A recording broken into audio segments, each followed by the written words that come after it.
Welcome to the stream. Here we go. Chapter 10 of Manic Miner on the Commander X16. Right. I've done a little bit of work, sort of. I tried to do some work, but somebody was playing Tomb Raider and I had to help. So yeah, I didn't do much. But what I have done is I've put a definition, so called collision debug, and because I've put it in there now, the debug will show us which cells are around Wiele. Yeah. So as you can see, where he is now, the bottom cell and the two side cell, everything is shown in yellow. Yeah. Hi, John here. Another subscriber. Stay a while. Stay forever. Who subbed? Who subbed? Oh, Grey Defender! Welcome in, mate. Welcome in. Thank you for the resub. 28 months. Wow. Thank you, mate. Yeah. Thank you. Thank you for the birthday greeting. Thank you. Right. So as you can see from the screen, you can see some yellow blocks, yeah? But for the space, the air, it doesn't turn yellow, yeah? But it's still highlighting them because when I move, right? There you go. So we can see what cells we'll be looking at when we do the collisions, yeah? And I've checked that it works because we know that the wall collision works. So as you can see there. So it knows that it's a wall and won't go past it. Now it took me a while to figure this out. And I'm still not sure if it's right, to be honest. Because I can go that far before it moves. Yeah. But when I go to the other side, as soon as it hits the wall, look, stop. Yeah. So it's got. So to try and explain what it's doing, it's doing the two sides, either side of Miner Wiele's 8 pixels, the bottom character and the top character. So that's what it's highlighted. So we should be able to start working out the collisions better than me trying to convert somebody else's, which I am. Don't you need 2 on the bottom? Because he straddles 2 squares. No, because that's how you get your special jump, your impossible jumps, isn't it? He hangs over the edge before he jumps. Yes. He does, but he also, when he hangs over the edge, he dissolves the platform under him. It does if it's a dissolving one. Yes. Which means you need to be able to tell you're touching it. Yeah. Yes. Yeah.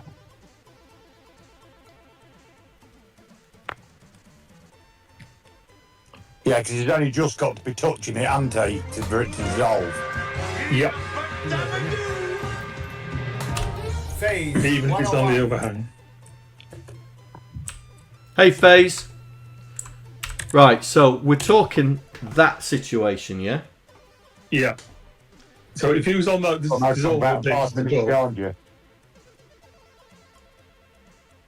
if he's on the dissolving bit, the dissolving square would start dissolving at that point. Right. So. But if he's on a solid one, he can stay stood on it. Yes. Yeah, I just don't. We're going to have to then, based on his position, his direction, aren't we?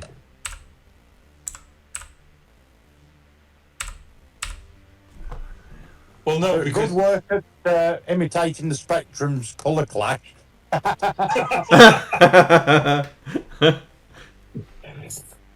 we don't want that. Yeah, so okay, so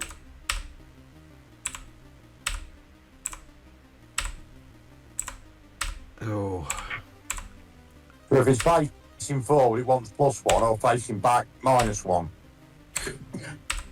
yeah. No, I don't think he does. I don't think he does. Because when he's facing the other direction, All right. he's on the boundary. All right. Let me add the floor.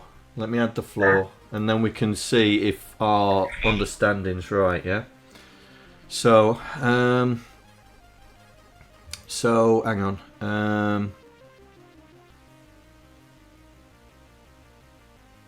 Well, Right. looking at what was on screen then, it looks like it's X+1, whichever way it's facing. Yeah. So I'm just going to put some comments in that will help us. Right. So this is left. So that's highlighting the left square. This is the right square. Oh, hang on. Upper left. Upper right. That's upper right. This is lower right. This is lower left. And this one is right. So I'm going to say bottom left. Right. So if I we ain't got it. I ain't got it running still. Hang on. So I'm assuming the square that's at the bottom is the bottom left. Yeah. So we need to add a bottom right. Yeah. Yeah. Right. Let's put the bottom right in and let's see if it highlights the right squares, whichever direction we're going. So if that's the bottom left, then the bottom right will be that.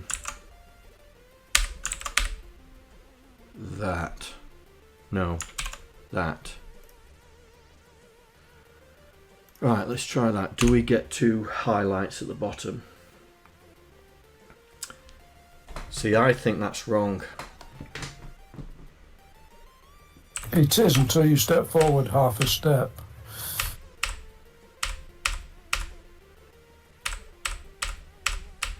Okay, so if we go backwards. So what I've done is I've checked if it's stood on an 8 boundary, which is that first step, I ignore the second step completely. Right. So you do a check to begin with. Well, that seems to be working, doesn't it? Because as soon as he crosses the boundary, it's doing the... Yeah, that's right, yeah. So it's doing it right that way. And it's doing it right that way. But that would be wrong because it would be collapsing the second cell when he's not on. So that's what I'm saying. So when he's on an 8 boundary and he's in that position where you are now, you ignore the second step. But any other value, when he's not on the 8 boundary, 8 pixel boundary, then it will have an effect. Well, we're only going to be doing it based when he's on a boundary anyway. We're only going to be firing the collision when he's on a boundary because that determines what the next cell is, doesn't it? Yeah, but you gotta check his feet at those 3 positions as well. Because in those 3 positions, if you run the actual game up, Yeah. or the regional game up, he'll and stand on that yellow brickwork, dangle his feet over, it will dissolve the square. Even though he's probably resting on his heels and not touching it, it still dissolves away. Right. In level, is it 7, where you've got to come down through all that dissolving stuff and pick the things up in the middle of it? Yeah. Does that not always take 2 dissolving floors, no matter where you stand? No. It takes 2. No, not all the time. I don't think it does. I think if you're on the 8 pixel boundary, it just takes 1. Yeah. Because the way that the guys originally done the graphics, they're all 16 pixels wide, and Wiele walks across a 16 pixel sprite, even though he's only 8 pixels wide. So there's always that 2 characters, and it means he doesn't have to do any bit shifting in real time. So that's how he gets all the speed from the game and none of the flicker. Effectively, if Wiele's on a 2-byte offset, or a 4-byte offset, or a 6-byte offset, his feet are always in the same position. Right. Which is why when you jump up and down, he doesn't wiggle his legs about. Right. So, so the collision detection routine, I'm gonna get rid of everything that was not working.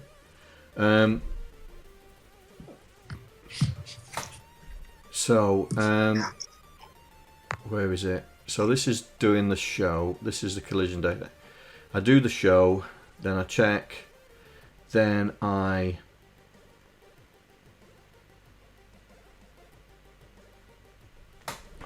oh, going left. Right, yeah, okay.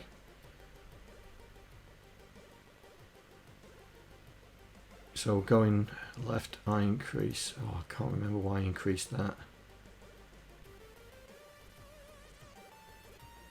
Right, the highlight is based on this memory address. You know, the highlight is based on the screen X call and the screen Y row. So whatever's highlighted is based on the calculation that we do here.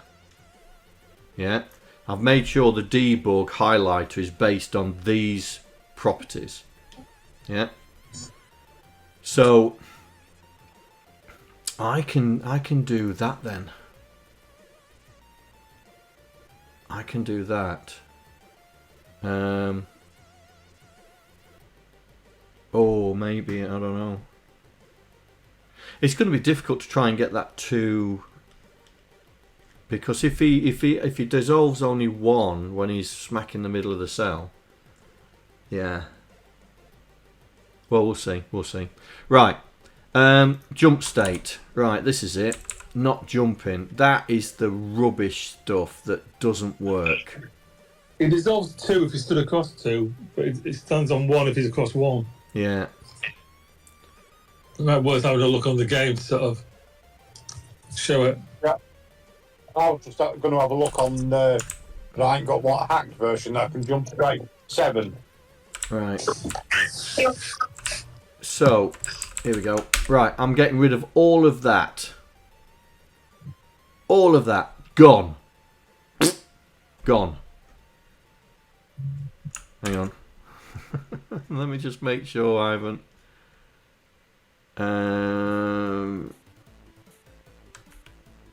Yeah, right. So we're going to just basically work on the left and right as he's walking. Yeah. So when he's not jumping, we're gonna do something about it. Yeah. So we've already tested for the walls. Yeah. So let me go in here. So we do the check. Right, check. So we doing the collision right. We OR it with the collision. Oh, hang on. Yeah, so that's the left. That's the left, and we put it in collision right. Why do we do it in collision right?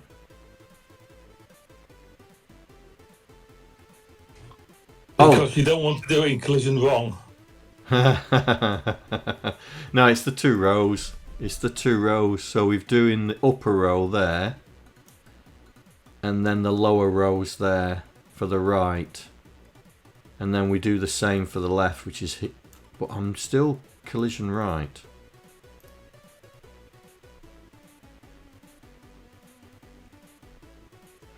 Oh, hang on. Right. Let me just X.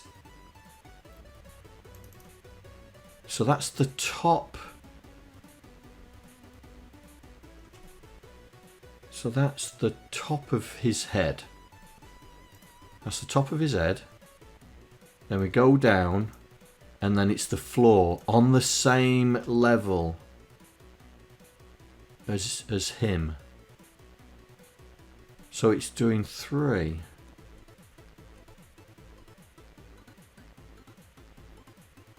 But it's not increasing X.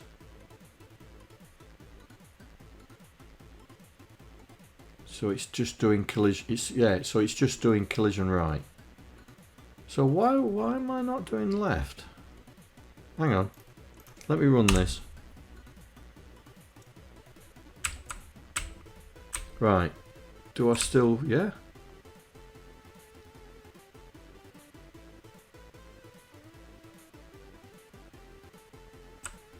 Okay. So, the debug positions are not the positions that I thought I was testing for. Hang on. So I need to change it. Right, so...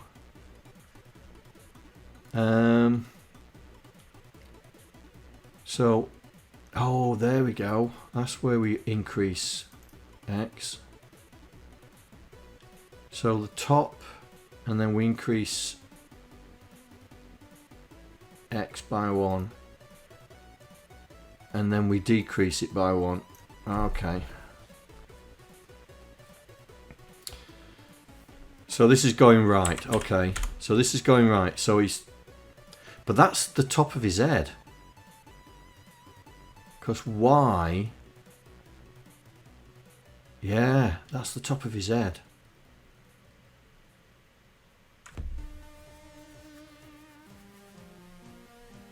Okay, right, hang on, let's just put some comments in here. Right, so Y equals sprite Y,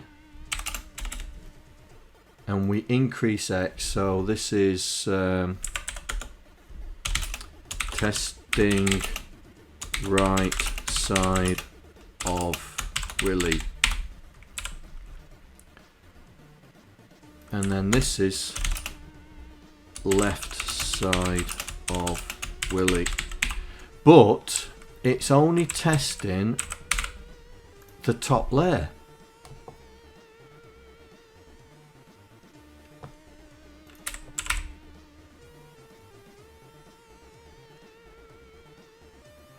Because here we do it, we're testing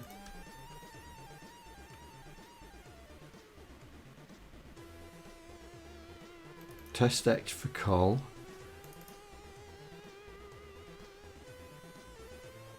Oh, hang on.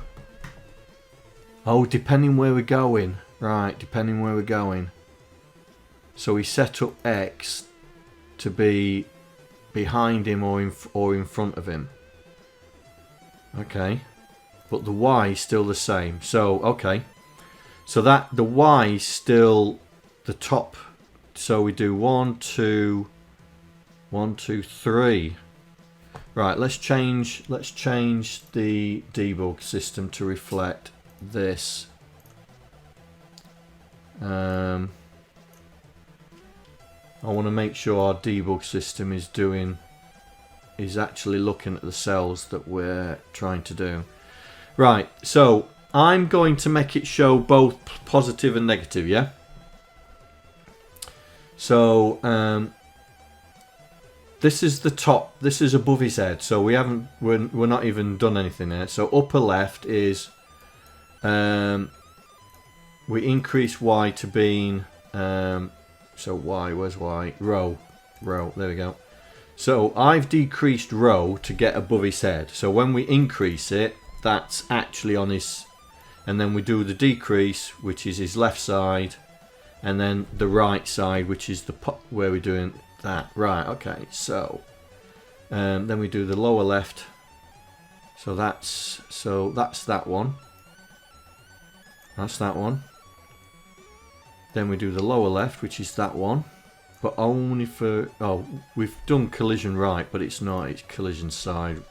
I might rename the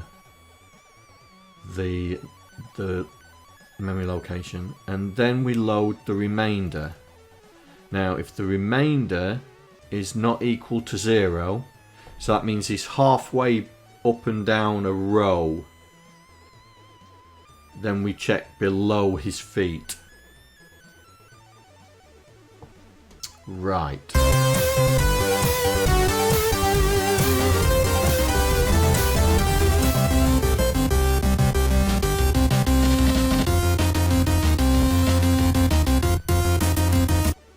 Hey Proton, welcome. Welcome. Right, so that's this here. So when the Y is not is in the middle, we add an extra row on the left hand side. So let's do that. Let's do that. So bottom left. So I'm going to rem that out. So let me run this. So it should be. So that's what's happening. So when he's at the moment, I'm doing it all the time, but and he's not on. He's actually on a boundary there. But when we jump, that's the test that he's going to have on that side.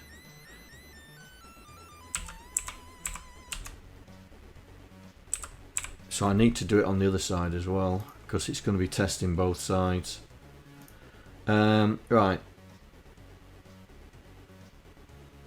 Bottom left, bottom right, but that's not bottom right, that is bottom. And then bottom right is that. This team seems to be full of bottoms and willies. Yeah. I'm just trying to get the debug, but yeah, I see what you mean. Right. So that's right. So when he's right, let's just do that. When he's there, we've got that side and that side. Got it. Right. Now, we don't have a test. We don't have a test for when he's crossing over. On the X, we only have the test here.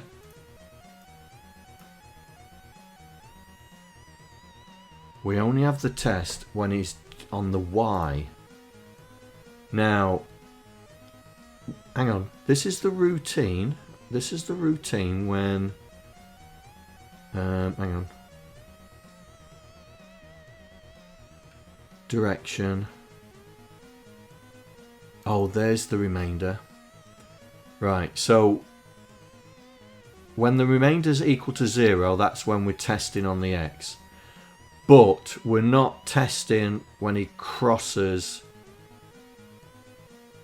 the X.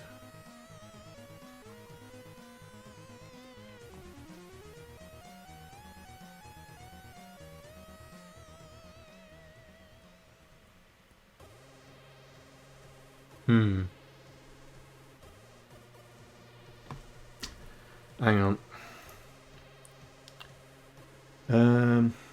I want to try that.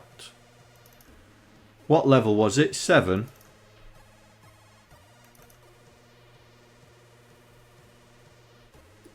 Gary, did you say it was 7? You did, yes. I think it's 7. It's where I get killed every time I play it. Okay. Let's do that one first.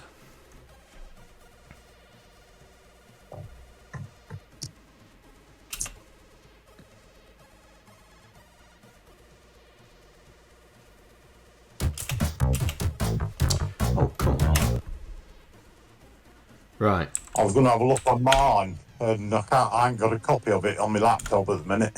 I'll have to download it. Right, so tab is the 2, 3, 4, 5, 6. That's the one you're talking about, yeah? Hang on, we're catching up. Yeah. It's the one with the kangaroos on it. Yeah, I think so. You've got the big mesh thing on the right-hand side. Yeah. That's the one there, yeah.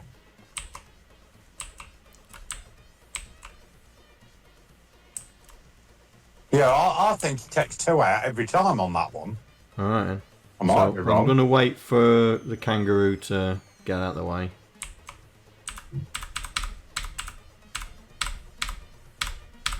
But I'm about 5 minutes behind you, so don't worry. Yeah, it's 2. Don't matter where he stands, it's 2, isn't it? It looks it. Hang on. Because I was trying to creep on. Right. That's 1. But I always get killed by one of them spiky things. Yeah, it's always 2. So if you run hard left, does it? Yeah, it still takes 2 out if he's hard tied against the wall. Alright, hang on. I've been practicing, by the way. Well, practicing getting killed. I've been practicing the game to try not to be so pathetic. Right, that's hard running, so... I can fly through all the levels up to that one without losing a life. Right, so it looks like it's definitely taking 2 out.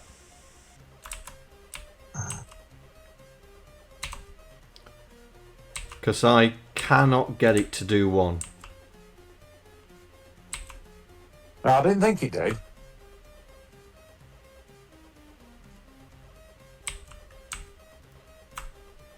Yeah, it's doing 2. But it is directional.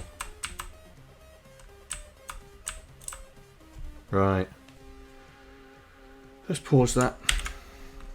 We'll keep that there. Right, so it is directional. So this direction we're doing here. So we need to check. The bottom we need to check underneath him as well. So what I've done is right, but it'll be directional. Yeah. Did you know that as soon as he stood on top of that spiky flower thing, he died? Yeah. But basically, right, so if I do that, yeah, so basically it's going to be doing these 2, it's going to be testing these 2 columns, yeah? But as soon as I turn round, it's testing these 2 columns. And that's where we're going to be collapsing the floor. So it doesn't matter. It doesn't matter if he's crossing the boundary or not. We're always taking the 2 out.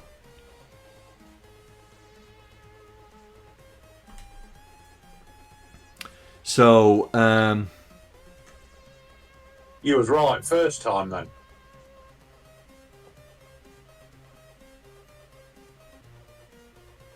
So, hello Enfan, welcome.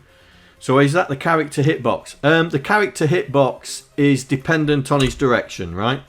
But because we're trying to set up a debug, right? I'm showing all the characters that we'll ever test, but depending on his direction, we test these 2 columns here.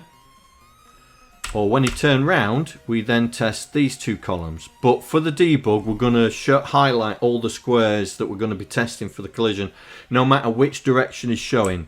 Yeah. So these 2 columns for that direction, these 2 columns for that direction. So yeah. Now It's not really the hitbox because those 2 squares underneath his feet would collapse, but he wouldn't die from touching those 2 squares, but he would, like if he jumps over the flowery thing above him, that'll be in the square below him, but he isn't touching it. It's got to be inside that box to be. So the hitbox is really inside there, but the collision's outside his hitbox as well. Yeah, but the thing is, right, I noticed when I was looking at the code, when he's jumping, he doesn't check underneath him. The only time he checks underneath him is when he's coming down. So going up the jump, he doesn't check underneath him. Yeah? But when he comes down the jump, that's when he checks underneath him. Yeah, because when you walked across the top of that flower in level 7, he actually died as you walked across the top of it, didn't he? Did you notice? I think, yeah, let me do it again. Right, so, seeing as I've been practicing this game, I'm starting to become an expert. I'm not as pathetic as I used to be. If you drop down and then walk across the top of one of them spiky flowers, he'll actually die. Yeah, this is... Whoa. Right, here we go. So we'll drop down. Here we go, we're walking across, boom. So, even though he wasn't on that cell, because the checking underneath, the flower was underneath him, he's dead. No matter what, dead. And it'll be the same if you went to try and go through that gap underneath. If it was directly above him, it'd kill him as well. Does it? Oh, I didn't know that. Hang on. If you go and get that key on the right-hand side in the middle, yeah, and stay, and that one's directly above him, I think you'll find that'll kill him as well. Right, okay. Let's try it. I'm not 100% sure, but I think it does. No. So if he drops down to the bottom and chases that kangaroo across the bottom level, he'll die from going under that. No, he won't. No, because you've got to go under that, haven't you? Okay, Exactly. Here we go. No, he doesn't check that top one. No, he's fine. He's fine. It's only below him. So, So what about the ones on the ceiling then, when he gets the keys like on level 1? So he's got to check for that somehow, hasn't it? no, but when he jumps up, we check above. Yeah, we just don't check right, below. Yeah. Right. So if I go back Yeah. to level 1.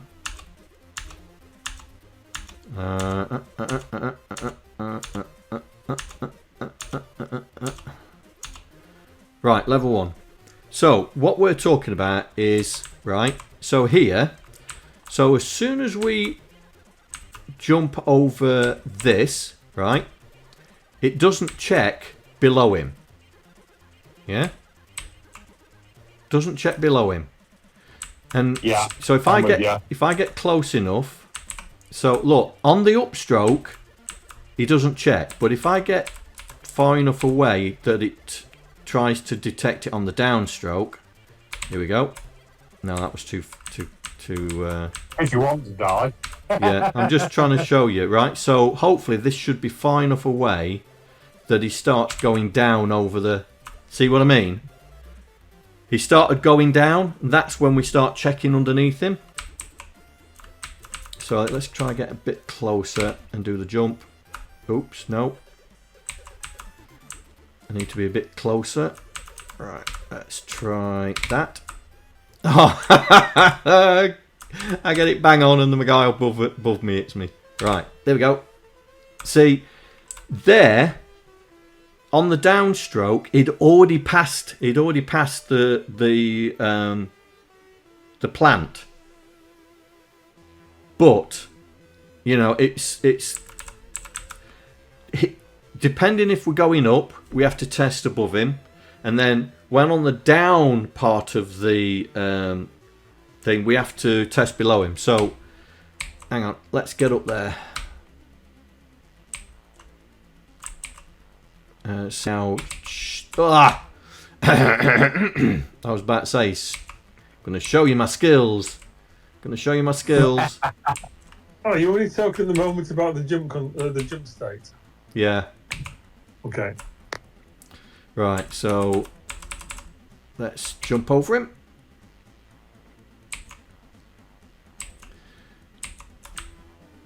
So here, there's the rock above him, yeah? So if I jump, because I'm going up, it will always test above him, yeah? Yeah. But on the downstroke, if you know, it won't test above him on the downstroke. It's weird. because So do you get that second key at the top on the as jump in between them or jump after them? I jump before. And catch it on the downstroke. Yeah, I've always jumped before to get it on the downstroke rather than the upstrokes. Every time I've done it on the upstroke, oh, crud. Oh, come on, John. You're panicking now. Come on. Show your skills. Show your skills. Show your skills. Come on.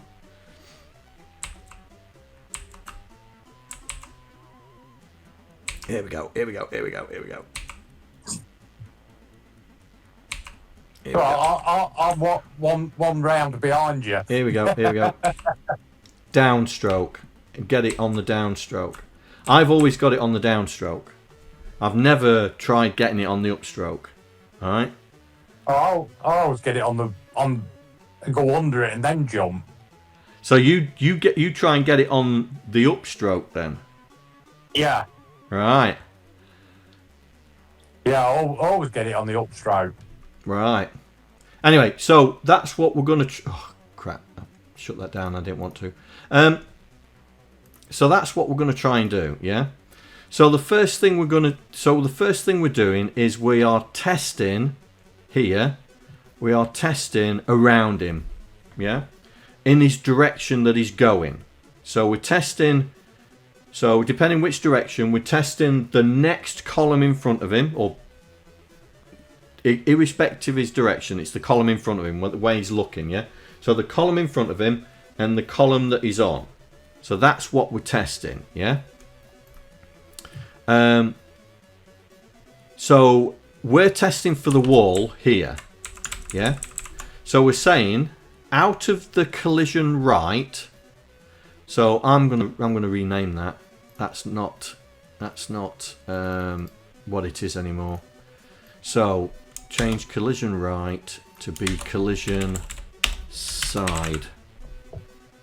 Okay. Replace. There we go. That's a better name for this. So once we've evaluated, right, depending on the state, so we always test his head and his bottom, yeah? So the two rows that he takes up on the screen. And then depending on the Y state, yeah? So depending on the Y state, if it's not equal to 0, or in other words, if he's halfway between the Y states, then we evaluate. Under his feet, yeah, because we're increasing the Y by 2, yeah. So Y is his head, Y plus 1 is his arms, yeah, legs, and then Y plus 2 is underneath him, yeah. But that's the only time we check underneath him, is when he's in the middle of a jump state, yeah. That's when we check that. That's what that bit does. But at the moment, that's never firing because we're not jumping. Yeah? We're just walking at the moment. So at the moment, we're just checking for the... We're just checking for the wall. So what we need to do here is we need to check for the floor, because I need to put in, we need to put the floor check in to say I'm okay, because we need to be able to add the gravity. So if he's not on the floor, he needs to go down. Yeah, he needs to go down. So this is, hang on. So let's put some comments in here so we can understand it. Right. Has the user sent an input?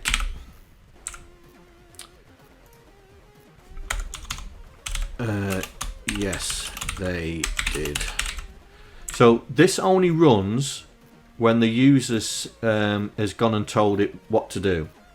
So if if I was stood still, it wouldn't even do the collision detection, yeah, because it would say, well, I haven't moved, so the collision detection from before is the same, yeah. Which may be wrong, thinking about it, because the voice in the back of my head's shouting at me again.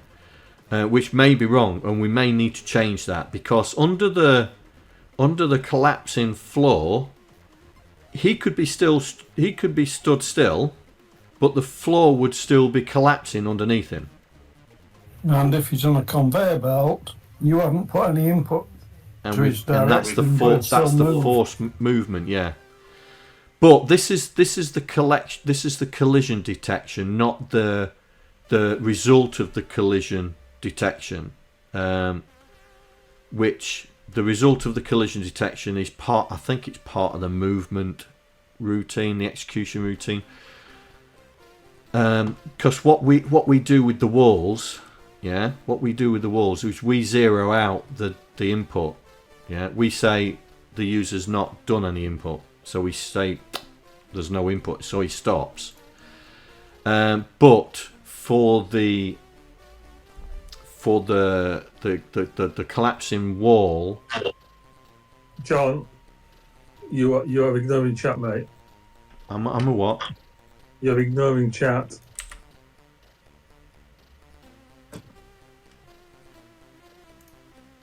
Am I? Yeah. So somebody asked about the hitbox. Oh, I already answered that, mate. Oh, did you? My apologies. Yeah. My apologies, I missed it. No, mate. No, I already answered that. Right. It's not really the hitbox, though. No, it's not. It's his environment. Because if you're walking up towards a wall, you'll stop when you hit the wall. Yeah. But if you're walking up towards a flower, you don't die until you actually touch it. You don't die as soon as you detect the collision with it. Yeah. Because you've still got 3 bits of steps to go. So let's do that. Let's test the flower, because that's the next one, isn't it? That's the next one. Right. So have I got a collision variable for that? I thought I had. Hang on.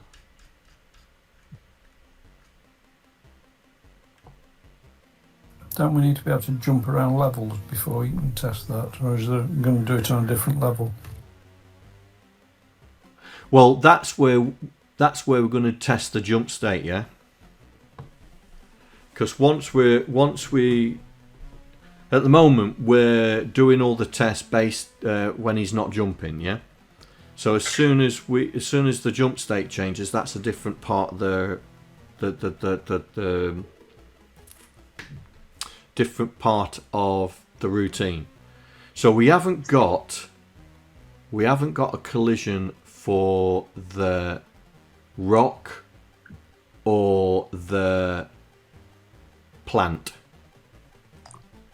So John, what I did was I got a 4x4 matrix of sort of starting top above to the left of his head, down to below to the right of his feet, and I just basically grabbed what was on the screen there into an array, and then depending on what collision I'm looking for, I read the relevant value from that.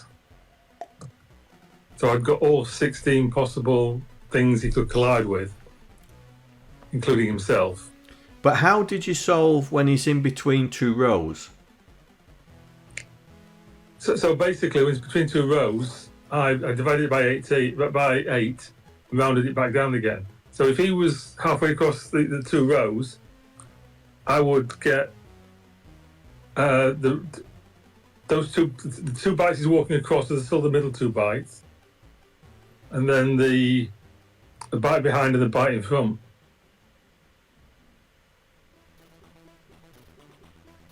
Right.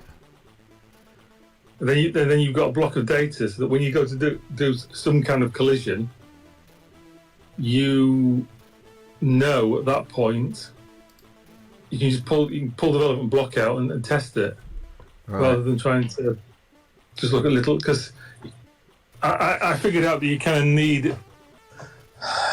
You don't need all 16, but you need the 4 above him, 4 below him, and 4 to the right and left of him. Then the ones he's in are kind of, you've already tested for that because he's already in them. Yeah. But like with the flowers, the plants, if you fall down onto the plant, you need to know that that's, you know, kind of if he's going to the right, if his right foot's hit a block with a plant in it, he's dead. Yes. If something to the left, his left foot. Yeah. It just gets all the information in one place before you start. So I just did a collision matrix, and then I could test for anything I wanted whenever I wanted per frame, and I rebuilt that array every frame because you got. I mean, mine's currently running faster than the flyback on the CRT. Yeah. So it's hardly using any CPU, and even on the X16, you've still got 8 megahertz processor. So it's not like it's going to use more than a couple of raster lines to run your entire game. Okay. Just a thought, mate. That's just how. Yeah. I'm. Yeah. Right. So I'm gonna move Miner Willie there. So hopefully he's now on that level. Right. Here we go. So he's on this level. So in the grand scheme of things, he should die as soon as he touches that. Like that, yeah? As soon as he touches. So, what I'm going to do is, in this check, see, this is where he's dead. So, we changed Willie's state to be dead. But what I'm going to do, just temporarily, I'm going to get him to stop. I'm going to get him to stop, yeah? To see if the collision is working, yeah? So if I walk into the plant, he should stop. There you go. So that would signify dead, yeah?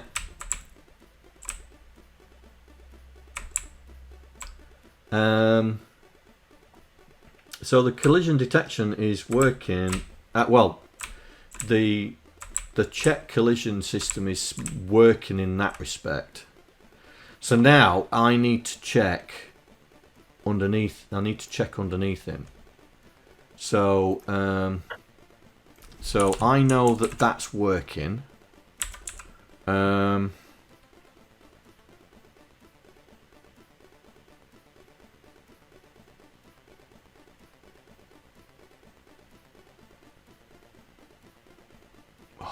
I was just wondering, hang on. Where do I set the colour for the collision? I'm just wondering if I can. Oh, hang on, it's up there, isn't it? Oh, it's before. Okay.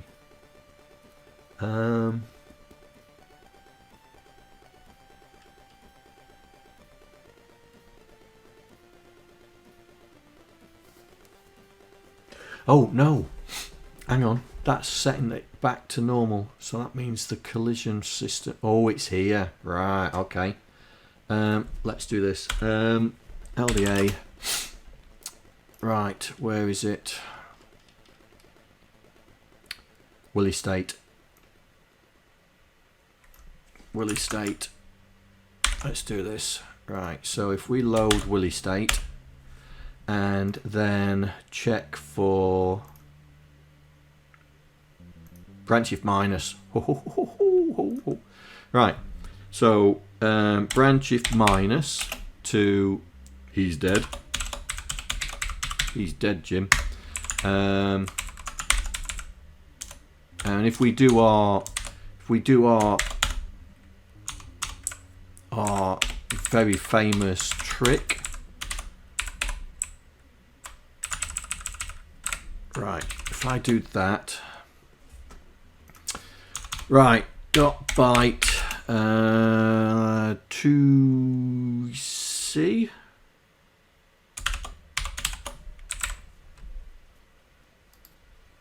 Let me just check. I think it's 2C and it's Saucy.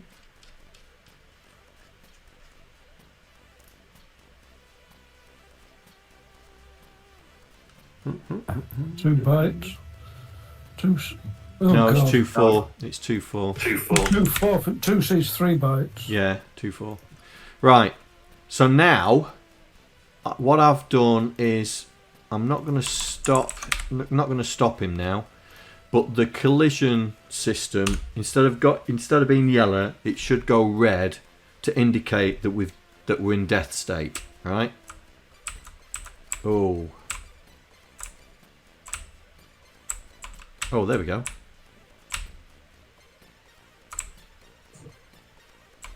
But it's not resetting.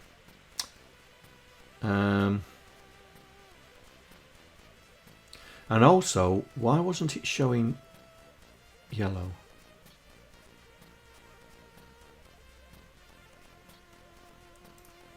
But it's not resetting.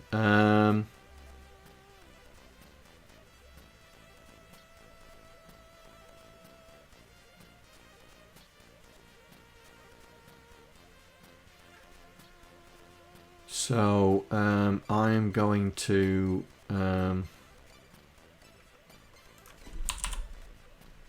Because once he's dead, he's dead. yeah, because at the moment he's dead. So we on the loop we will reset. We'll reset it. So store 0 in there. But this is only temp. This is only temporary.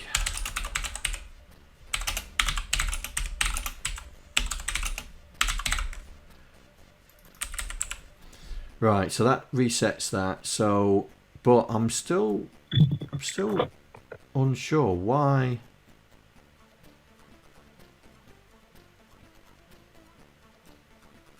Did that not? It was a hash, so it should have been 2. Okay. Oh, what's going on? What's going on?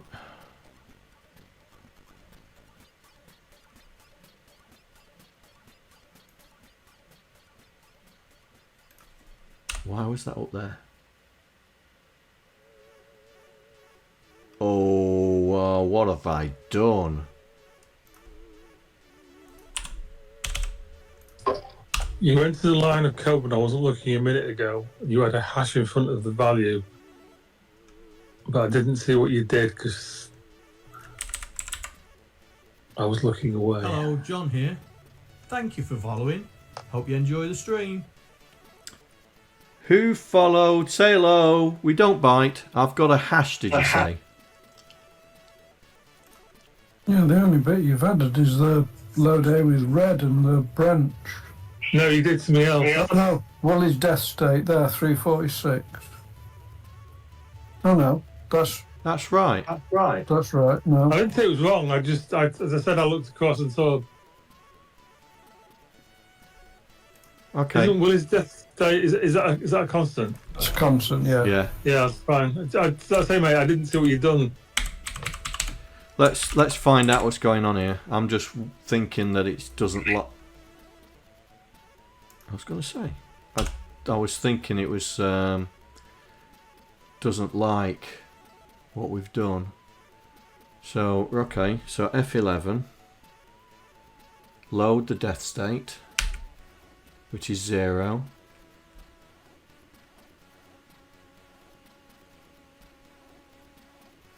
Oh. Oh, it's 3. It's not 2. That's why it's failing. Because it's 2 plus 1, isn't it? That's why it's failing. What's 2 plus 1? Yeah, 2 plus 1. So that's 2C. There we go. Right, yeah, it's 2. It's skipped 2 bytes. Is 2C. Yeah. So 2 4 is skip 1 byte. Yeah. so as soon as I hit that plant, we're red.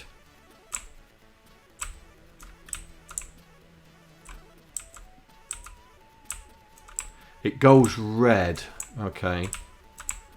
I think that I'm going to move, where is it? That.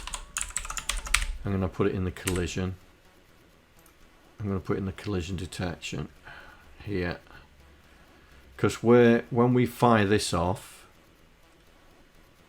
we do the user input, but it only does the collision detection here. So I'm going to do this. I'm going to put it in there. Oops. Oh, come on, John. Get a grip. Get a grip, mate. Get a grip. Right, so that should stay red. That should stay red while he's in death state. There we go, that's better. So it goes red that way and then he's out. And then it goes red that way. Yeah, okay. Right, so we've now got the debug state telling us when he's dead. Yeah. So now we need to be able to do that, and we need to make him fall. Yeah. So I think, right, so in the collision check here, so he's not dead. Has he hit a wall? It's not a wall. Right, this is where we're checking for the jump state. Now, I think here we need to go, so we'll do load again, because I can't be absolutely sure that the accumulator's going to have that right. And end it with hash call floor.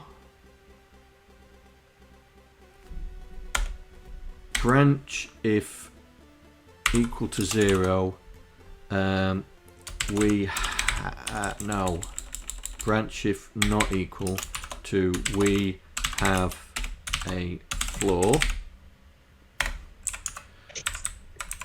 So if it's not equal to 0, that means we've got a floor underneath us, because that's what we're testing for here. So the collision floor is bit 3, which means it's not 0. But if it is 0, that means there's no floor underneath him, right? So then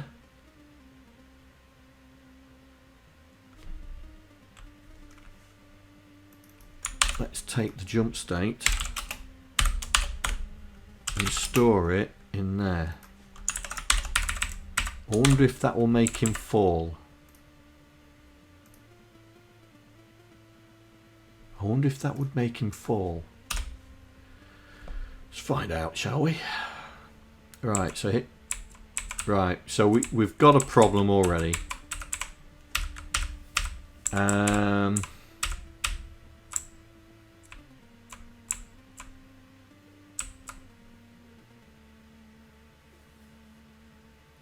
Yeah, your code falls through though if you make him drop. Yeah.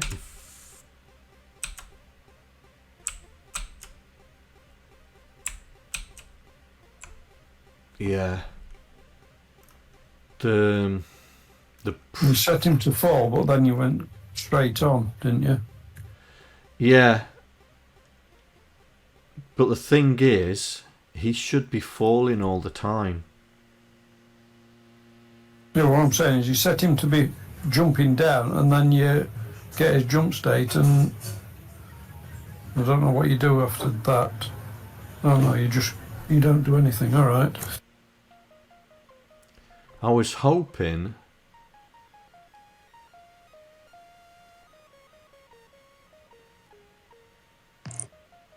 Have you got fall flag? Because once he's falling, he can't do anything.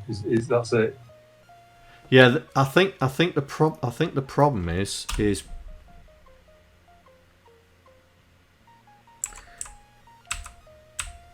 problem is that he's fallen off there, and he's falling, but only when I move.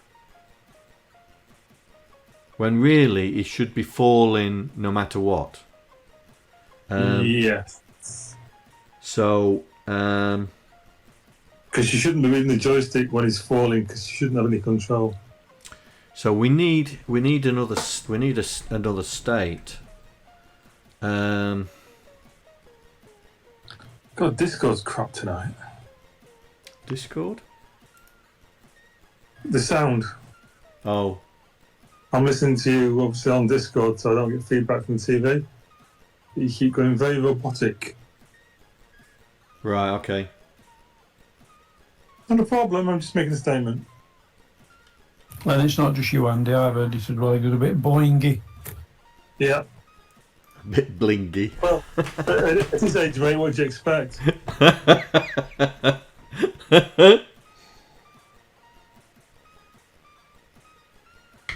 Did our new follower say anything? No, he didn't. Say hello. We don't bite.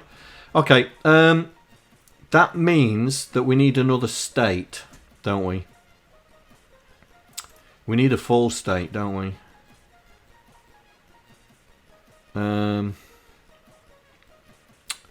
Not only do you need a full state, you need a full counter. Because he can only drop 18 pixels. Yeah, I think I've got the...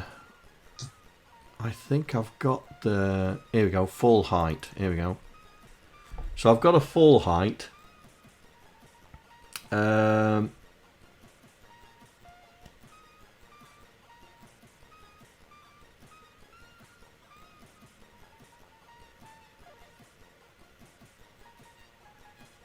Yeah, so we've got a full height. We just need... I'm just wondering whether to use jump state. I think you need to stop him falling into the floor first before we worry about how far he falls. Yeah, I mean that was funny. Beneath him. Because I'm just wondering if it's because of the jump state, because we're using the jump state, yeah. Yeah, but you shouldn't be setting that if there's a piece of floor underneath him. Yes, that is true. That is true. Okay. Let's put a breakpoint there. Let's find out what's going on. Hold on, why are you checking collision side? Shouldn't it be below him? Oh, we're not doing the below state, are we? It's going to be underneath him. Yeah, hang on, let me just check. Evaluate side position. Do we actually... Oh, hang on. Yeah, check collision at position. Do we actually check underneath him? So this is the position. That's just checking the cell that we're putting in. Okay, right. Oh,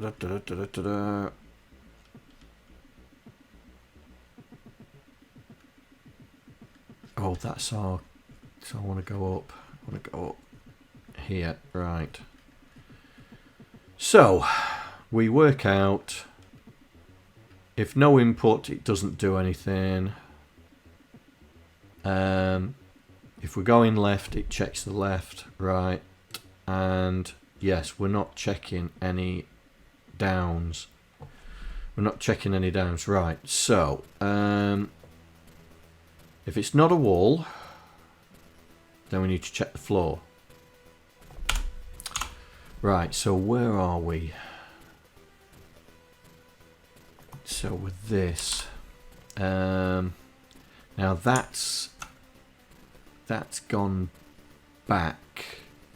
That's checking in front of him. So we need to. So we need to here.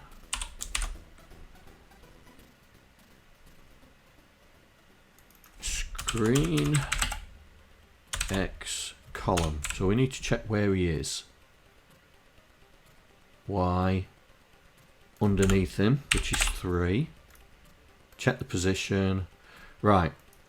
Have I got a collision bottom? Yes. I can get rid of that left because we don't need it. Right. Collision store. There. So if we load that.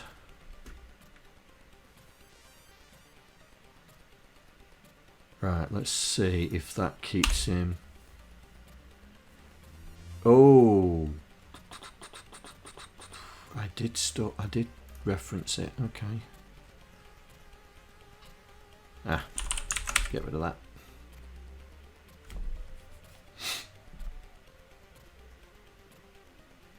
I could have used store 0 there, but never mind. Right. Here we go. Right. Oh, you are joking me. You've dropped.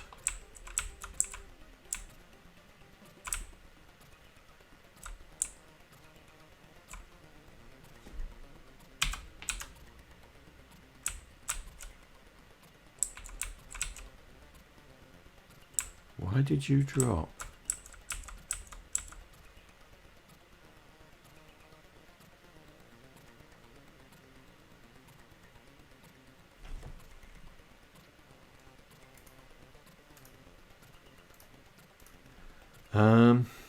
Right, let's do this then. Take one of those iron wires out. I think you're checking one too far down. You think?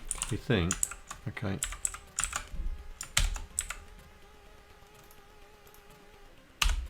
Okay. Right. Move. Okay. Oh, you were right. Okay. So,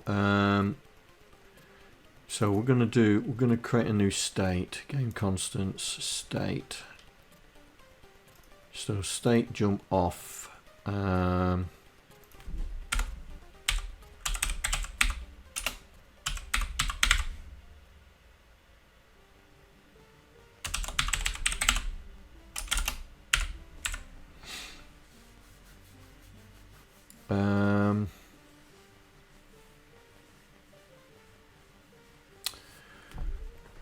Do I use the jump, or do I create a new one? No, we'll create a new one.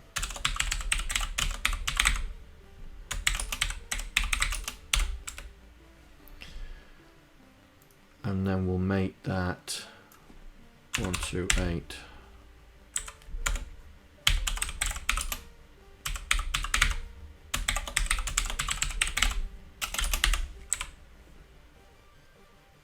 Right.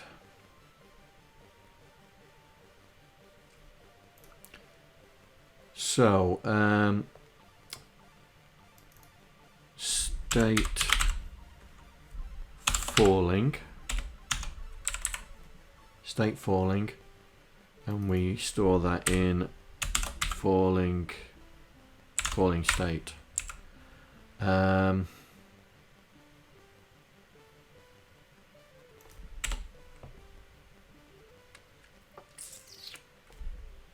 If we have a floor,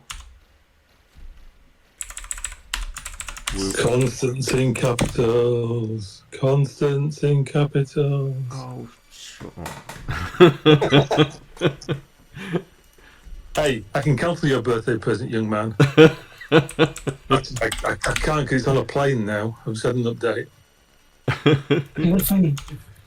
Can we get the plane shot down? I can do that to Cornwall and shoot it down as it flies over. I've got a water pistol. Right. So, oh no, BR8. That. Okay. So. Yeah, John started using branch instead of jump. Good man. So here we go. We load the we've done the collision for the floor. We test for it. if we have a floor, we set the state to not falling. But if we don't have a floor, we set it to falling. Now we need to do something in the execution part to do the falling, right? So in the execution part of Manic Miner, here we go. So,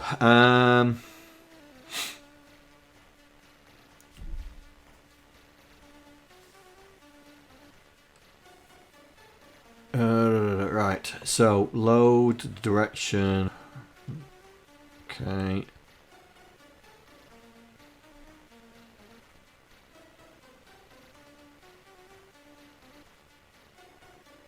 Oh, execute jump. Here we go. Right, so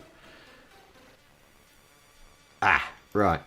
So then we need to if it's not jumping, we don't jump come out. We need to do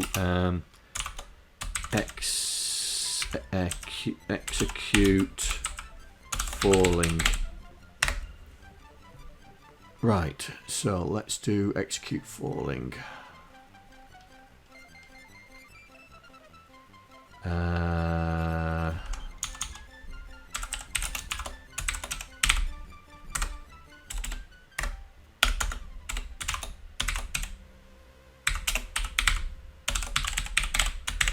Right, so we have a variable that's we're going to increase. So what did you say the maximum fall height was, Andy? 18. Was it 8? No, it's 18 safe. Anything more than 18, you're dead, because you can drop 2 characters. Right, and he drops 2 pixels at a time, yeah? That's a good question. I don't know if there's a gravity acceleration on that. I've not got this far yet. Hang on.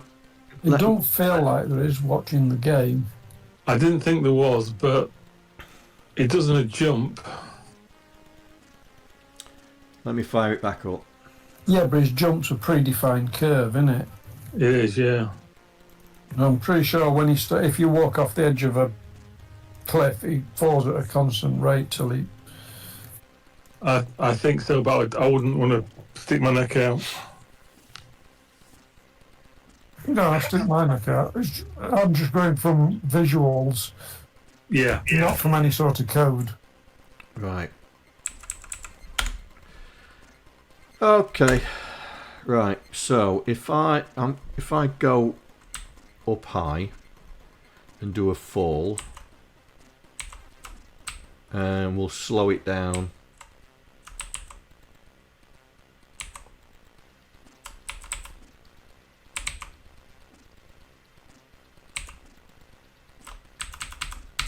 Right, let's slow it down.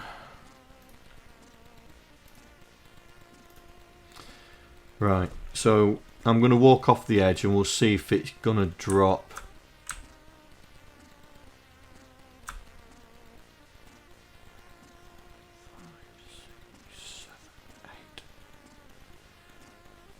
That's 4s. 1, 2, 3, 4. He did 8 steps. He did 8 steps then, but survived. So that's 4 rows.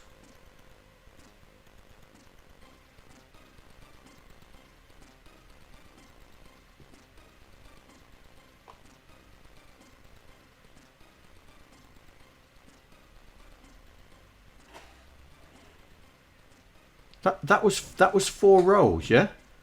1, 2, and we know Willie's too high, so that was 4. No, it was it 4 or 3? Yeah, 'cause there's a gap. Yeah. Sorry, there was a gap So between his head and the green bits. That's definitely 4. yeah. Yeah, 4 rows, and it was 8 step. So He it's, moved 4 pixels. He moves 4 pixels each step, each drop. yeah. So what's his death? What's his death fall then? Hey, Control Alt Delete. Welcome, welcome. If you do this level, you should be able to find out the next one, because the next one's got quite a few big falls. It must be more than just over 4 lines then. Yeah. Okay. I didn't think it was that far, because it's really easy to kill. Right. So you said the next level, yeah? Right. Here we go. Yeah. Oh, John doesn't. So if you go up to that one, Jump. next one that dissolves, Yeah. when the penguin. No, sorry, to the right. Here. Yeah. Right. So it's dissolved, yeah? So he should fall all the way down to the bottom, yeah? Yeah. Right. So let's slow it back down again. Right. So I'm going to turn. There we go.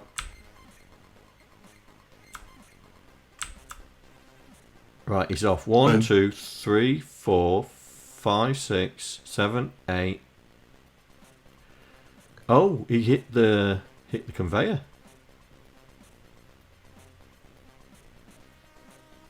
Try the one above the blue penguin's head now. What, this one here? The one 3/4 of the way across the screen. Oh, I'm not going to get on there now, am I? You might do. You got a couple of pixels. Oh, right. No, you're not. Which one am I aiming for? That dissolved one, yeah? The one that's 2/3 dissolved. So this one is... The one to your right now. Yeah. So we're I'm going 10 seconds behind to you, let mate. it dissolve, yeah? And just fall straight down, yeah? Yeah. Alright. So where's the penguin going? So he goes all the way down there. So we'll wait for him to go past me and then we'll do it. Right. We'll pause it there. I will set...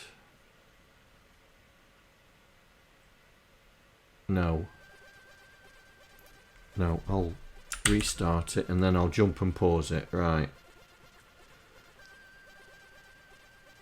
So, jump onto there.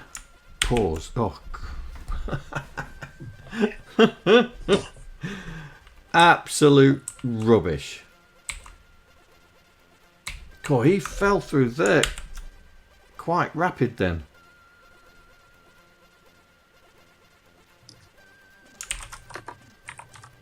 So, hang on. Where's his code? He's got to I'm have... just looking myself. Yeah, he's got to have a constant in there. That one. Globals. No. Data. New.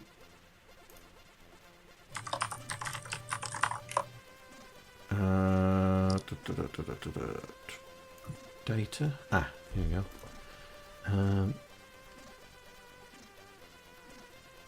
Left, right. Okay.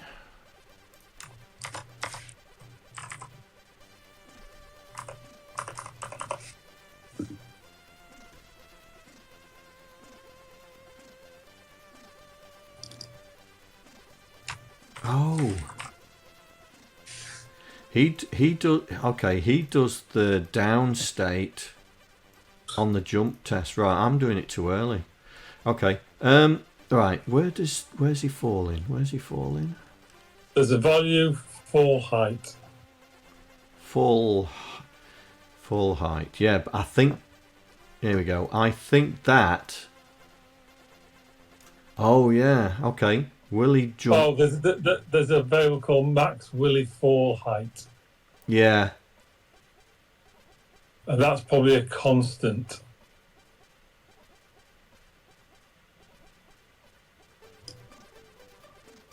Here we go.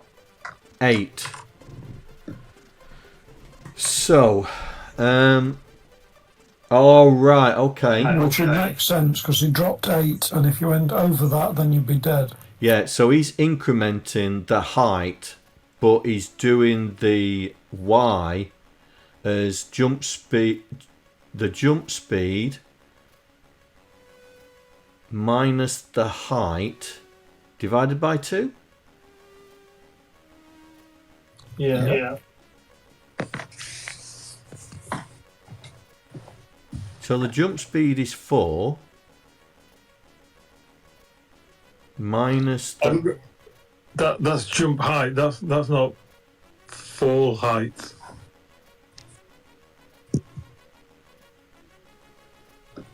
Okay, hang on. So I'm just trying to find his constants file. I'm wondering if he's mixing the two, the jump height as part of the falling as well. Hang on. Here we go. Int full height. Right. If the jump state is off, right. So jump state is on. That's the jump in there. Right. So okay. Hello, John here. Thank you for following. Hope you enjoy the stream. Welcome. Right. If jump state is not okay. If jump state is not up. Hi, John here. Another subscriber. Stay a while. Stay forever. ASP, welcome. Welcome, mate. Welcome. We're just trying to figure out what's going on, how he's doing the jumping, the falling. Oh, here we go. Right. If collision down is not equal to no collision. Okay, so he's saying there's something we've collided and the jump state is off. Oh no, he's not. The jump state is not off. That means he must be jumping. So that means he must have jumped too far. Okay. He's defined max Wiele fall height as -9. Yeah.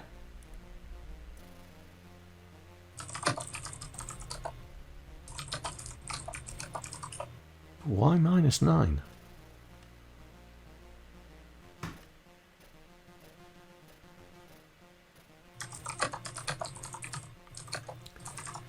So Wiele dies, but that doesn't. That's the jump. That's the jump. He's dying. That is the. He's dying when he's jumping.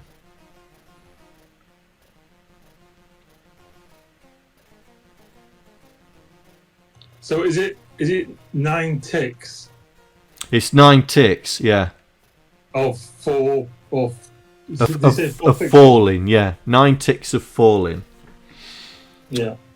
So Which is 4 pixels per step. Yeah. Yeah. So I'm just making sure that that's right. So it can drop 8 characters, but anything no, it can drop 4 characters, but anything above that he's going to die. Yeah. That variable is in data.header, data.h, by the way. Yeah. I mean, I can. But it looks like if you do a jump, it doesn't actually count the fall height until your jump loop's finished. Yes. Correct. Yes. Yeah. So if you jump off the edge of something, it goes back down to the level of the platform you're on, then counts the drop. Well, your fall doesn't actually start until the jump's completed, does it? Mm. No, that's correct. Yeah. So if we're if we're going to implement that, right? So here, so we're going to load the full state. Did I have a follower, by the way? Oh, Rent a Ghost. Hello. Say hello. Don't be afraid. I will just say, John, when you're checking for your fall, you need to be checking for the finish box first before the end of the fall. Because when you're on, is it level 2 with the penguins, you can jump down the side of the wall and fall all the way down into the box and still complete it. Right. You know what I mean? Yeah, if you fall more than 4 characters or whatever it is, he keeps falling until he hits something. He doesn't die until he hits something, does he? That's correct. No, Yeah. but he can land in the box and survive. Yeah, but that's going to be a sprite collision, Gary. Yeah. Because Yeah. interrupt, or not necessarily an interrupt, you can just do it on a state check. Yeah, so the sprite collision will occur before it hits the floor. And then that ends the level. Providing you've got all the keys. Providing you've got all the keys, yeah. Otherwise, you hit the floor and die. Exactly. No, it's like on level 2 SP, you can drop off the side and fall onto the exit gate. Yeah, that's what I mean, like. Yeah. There's a few you can do it on, actually.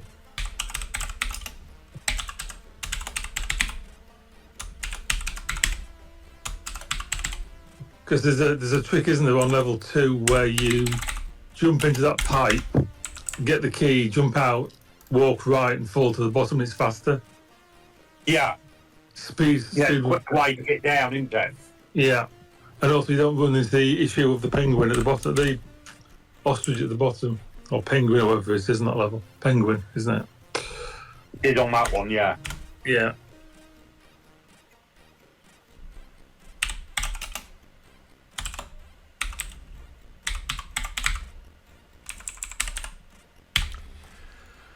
Right, so full height. So that's storage full height. Okay.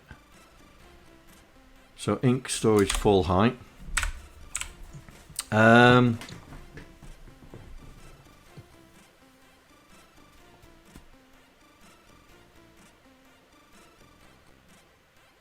don't need to check that until you actually get a collision. Yeah, that's what I was. Reset it. Yeah, that's what I was thinking, that we don't check it here. This is the performing the fall, yeah, and then we increase fall height. So we need to then check it back in here, don't we? Where he's falling, because we'll set it again.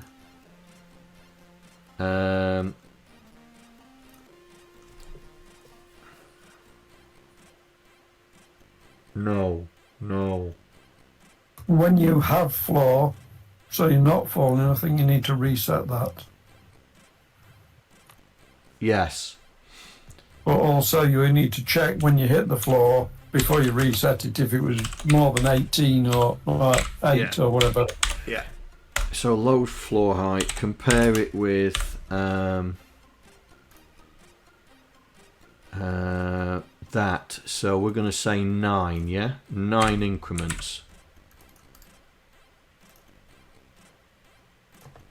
So compare it with 9. I use -9 because it was easier to count down in C, but it's easier to count up. So compare it with 9. Branch if equal or greater than he died. But I've already got a died, haven't I?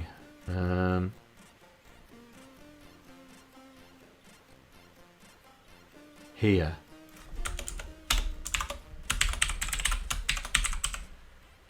So I can jump to there.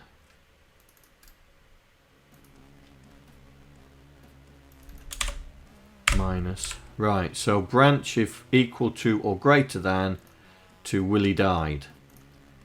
If it's less than, then we set it to not falling and reset this.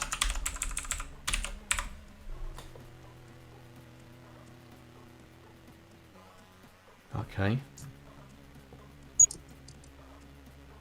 Right, let's try C. Let's try. So if I walk off the edge,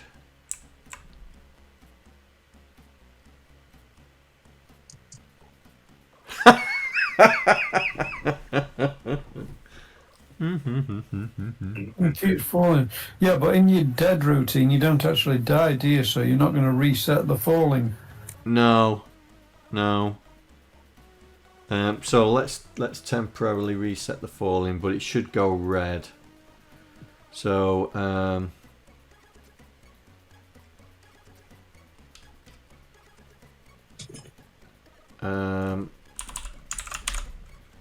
so When he died. In your dead routine, yeah. yeah, so it stores and we'll just say temp take out for game to do. I need to do the other one as well. That was in here, wasn't it? Or was it? Was there another one?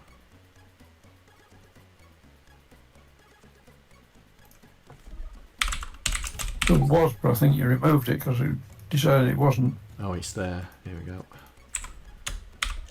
To do. Oh no, you did. Right, that's there. Right, I've just put to-dos on it so I can remember. Right, let's try this again. So, hopefully, we'll fall, but the colour will change to red to say he's dead. Actually, you should have stopped anyway, because you shouldn't die falling that far. No, but he's not stopping.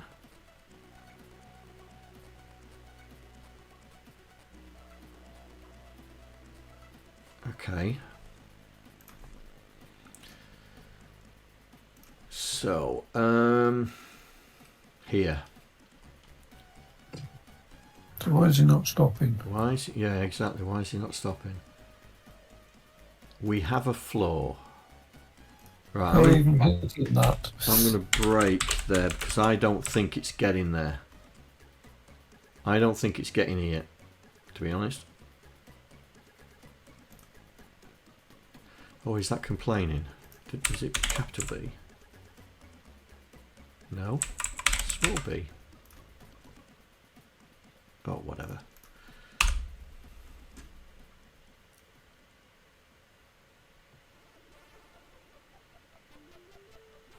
I have a floor and a floor. Oh!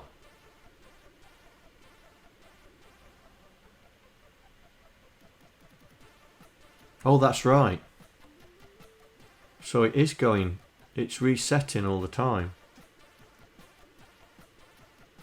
So it is going in there.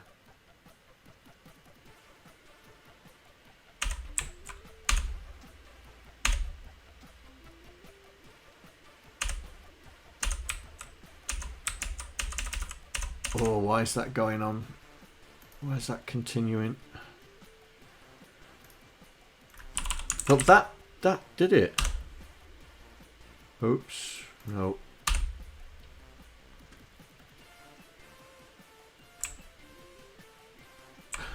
Oh! You kept walking when you dropped off. If you drop Yes. off, he keeps falling. Yes. Well, you shouldn't be able to keep walking when you drop off the edge.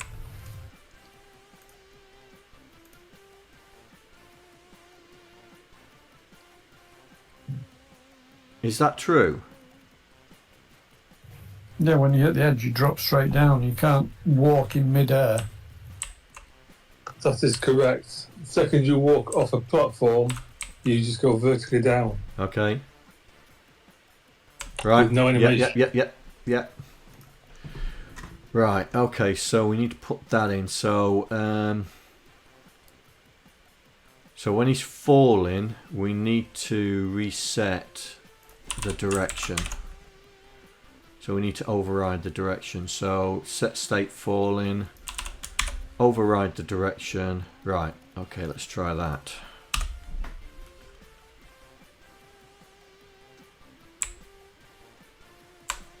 Oh, rats. Like a Wally, I still had my finger on it.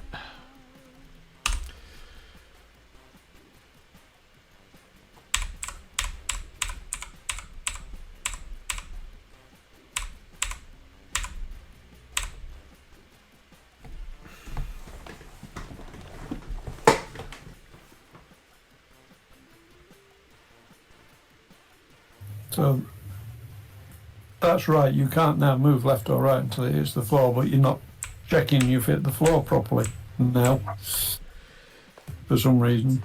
Right. So.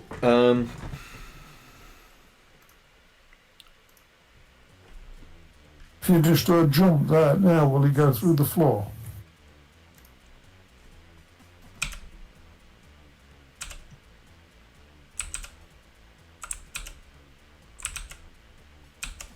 No, because he doesn't hit a point where there's no floor underneath him to start falling. No. Yeah. I'll save that for cheat mode to get up the top quick. Quick, go left.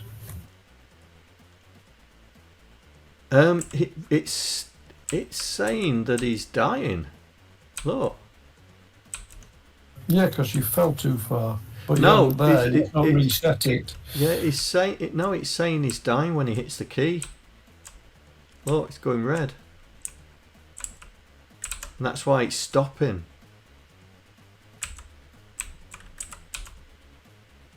Oh, this is fun, isn't it?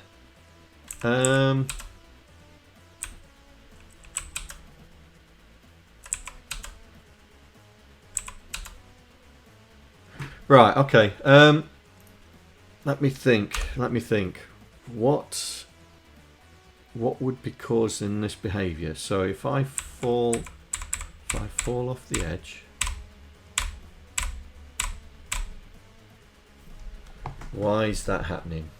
That is happening because we're not checking for the floor, and why we're not checking for the floor is because we have got no user input. Because you've got no user input. Yes. But if you're falling, you still need to check for the floor. Yes. Or for something underneath him.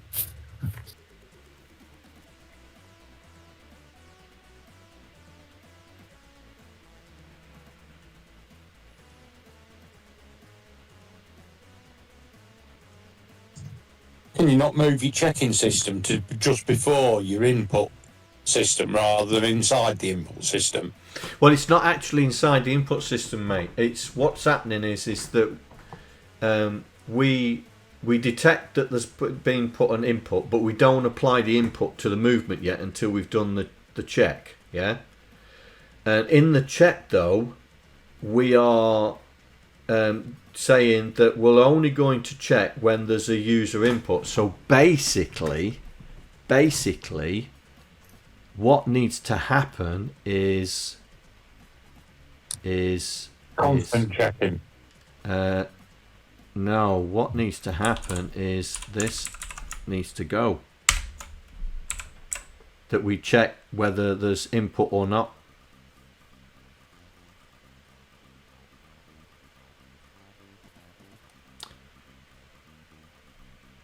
That's what needs to happen. So here we go. So I'm going to walk off the edge. Here we go.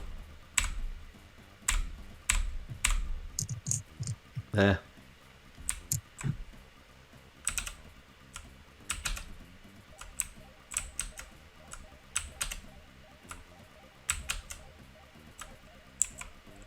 Now we haven't got. No, that should stop when he's. Yeah, we haven't put the collision detection in for, but I don't know why it's stopping. I don't know why it's stopping him jumping there.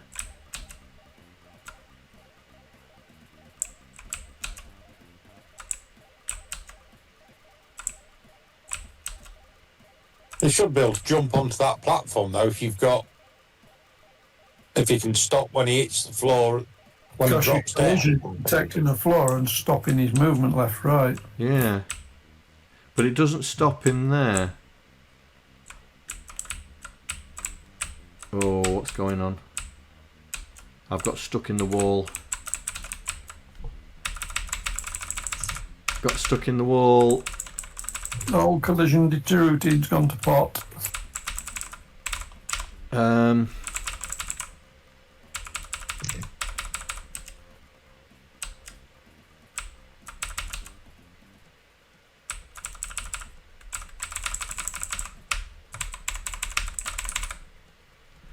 Okay.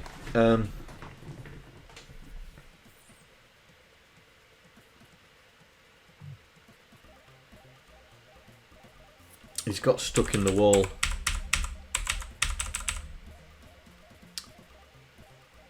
And the reason he's got stuck in the wall is because I can't turn around.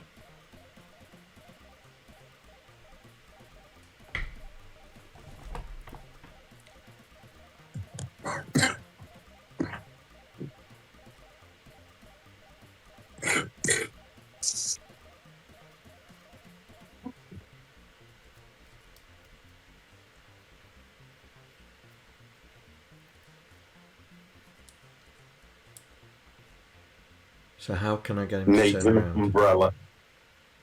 Yeah, I saw that. He needs an umbrella to slow him down. Yeah. So the problem is he's now stuck in the well. The problem is because he's pointing that way, he's constantly detecting the wall and he's nullifying any input that I'm putting in. So we need another way to stop him from progressing. Because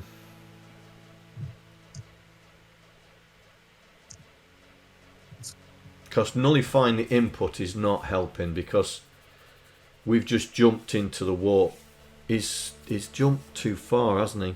He's jumped into the wall. It was a jump, wasn't it? Hang on, let's try it. I think it's because we're not doing the checks for jumping. Right. So if I jump, no, it's just walking. Just walked into the wall.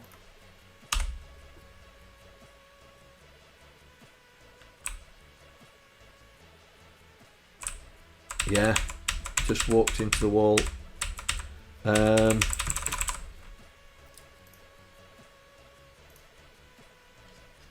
That's down here. Right. If the collision is the wall, we nullify. Oh, I think we should just jump out. I think we should just jump out. I think that's probably the problem. Right. No. So it's a lot more than I was that. just going to say, do you need an RTS? No. The problem is we haven't changed direction.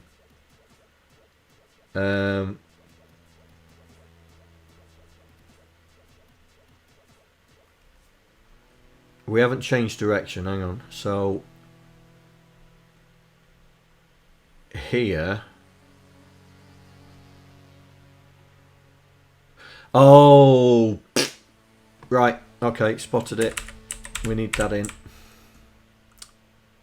Spotted it. I know, Fairlane. Night, mate. Night. Thank you for joining. Right, this should solve it. There we go. There we go. Fixed it. Nothing to see here. John fixed it. Right. Oh, why is he not jumping in? Oh, what is he stopping for? Oh, I think he's stopping because we haven't put any collision detection on there. Hang on. It's because we've not put any collision detection into the jumping section, which is here. So, so that's the state. So let's just go. Oh,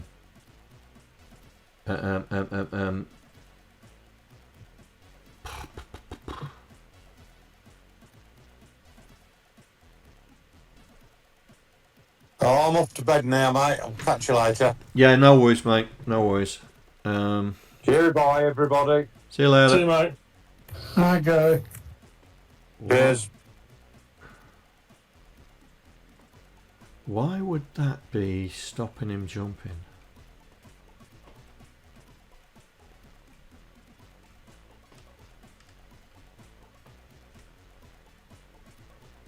Why would that be stopping him jumping? Why? Let's have a You look. still need to detect when he hits the wall, but then you need to stop the left-right movement, but still fall down, don't you?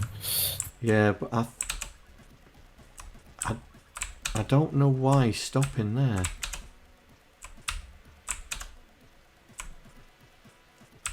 It's counting that hit on the head when he has a collision. Yeah. It's doing it. Oh, what? It's nullifying the input, but what is the nullifying? Right, let's put a breakpoint, and every time let's put a breakpoint in all the nullifiers of the inputs. Hang on. So there's one there.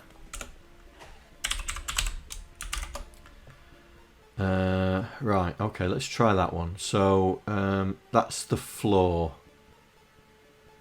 So state falling, right? State falling. Let's see if it's that. I got a sneaky suspicion it might be that. Right, here we go. Right, so he's falling. Right. Oh, come on. Stop it. Stop it. Stop it. Oi, oi. Thank you.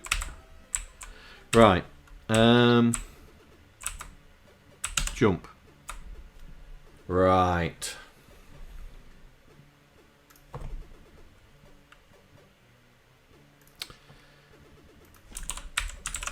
So it's the floor detection.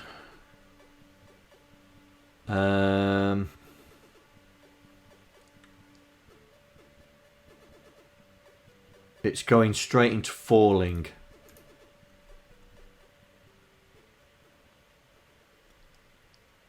So we need to bypass this while we're jumping.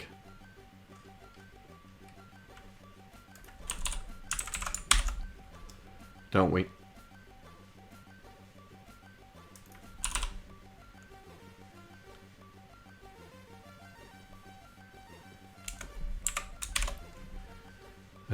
Compare with jump.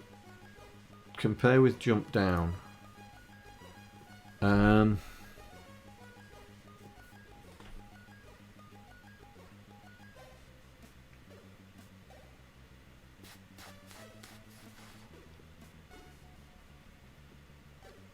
This is falling, isn't it? So it's compare with state jump off. Branch if not equal to, and we'll bypass that to there. We have a floor.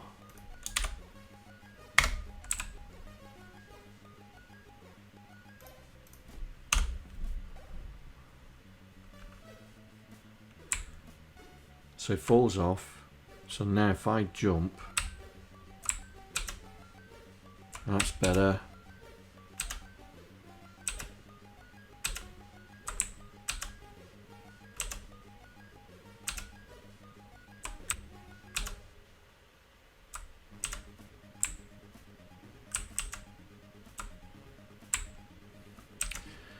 That's better. Right, so he can't walk into that wall. So he should stop that. That's good. So he stops there. Now, we can't jump up, yeah? When he's underneath the wall, he can't jump up, yeah?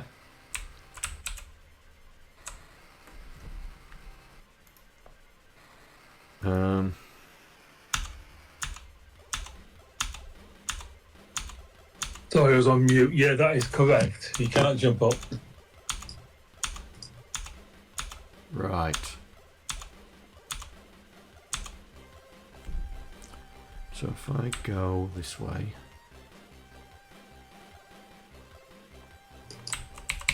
Right, okay. So he can't jump up. Okay, so at the moment he can.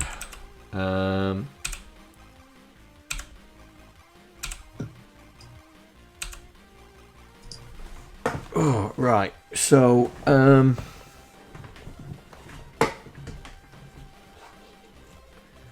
when we initiate the jump, we need to cancel it if he's jumping up. Okay. So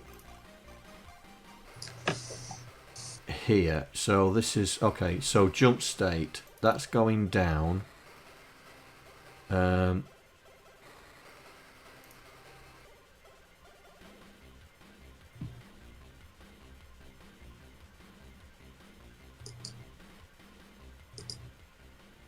Right, let's do up. We'll say he's not. We'll leave the not jumping. So if the jump state is up, is on, then we are going to do this. So we'll load all that. Grab all that. Right.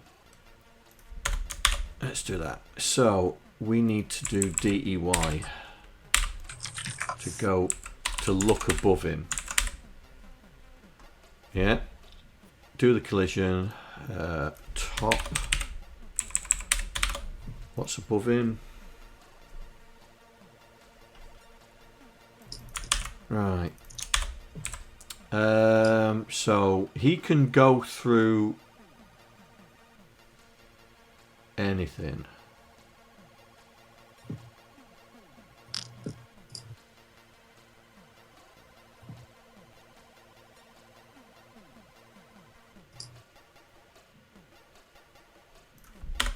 Right, so branch if equal to 0. Nothing to check. Because if it's 0, that means there was nothing there. Right, so if it is 0, we need to check for the wall.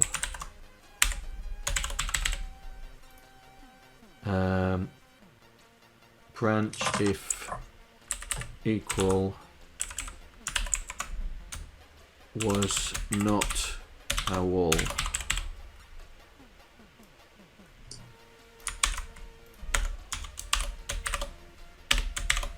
Right, so if it's not equal to, that means it must be a wall. So we need to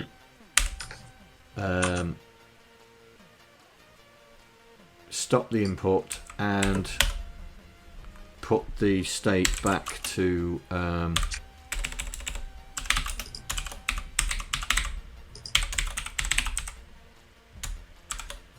jump state to be back to 0. And then go to exit. Right, we'll put another one here, exit.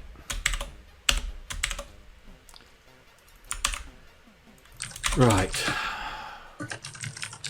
Does that stop him jumping now? Oh, and I hit the wrong button. Right. So if I do that jump now, oh crap. Okay, he's still jumping.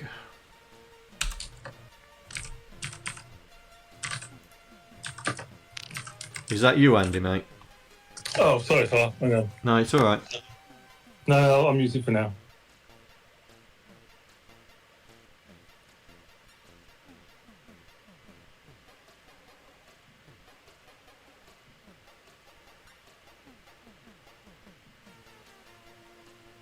The crate.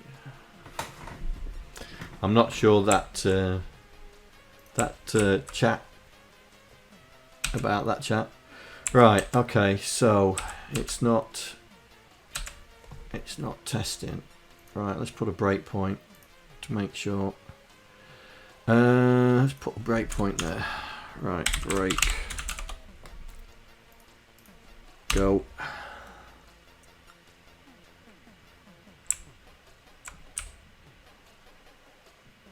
Okay. We are under the wall. Jump. Yeah, it's not getting there. Right. Why is it not getting there? Okay. Load the jump state. Jump state up. Compare with jump state up. Jump if not equal to.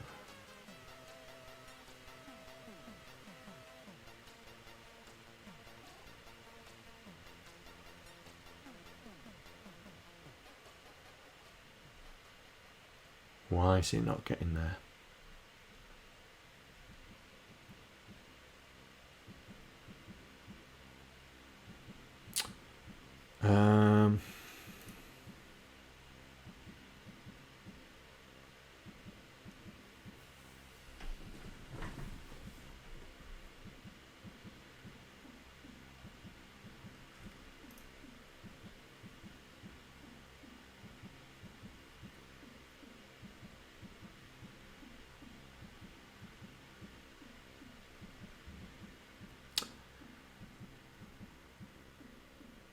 What is the jump state?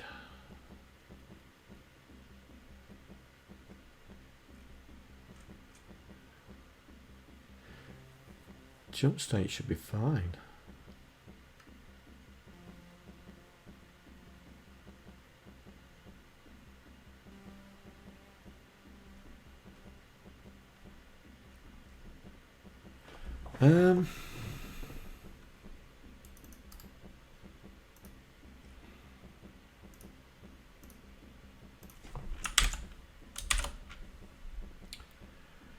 Right.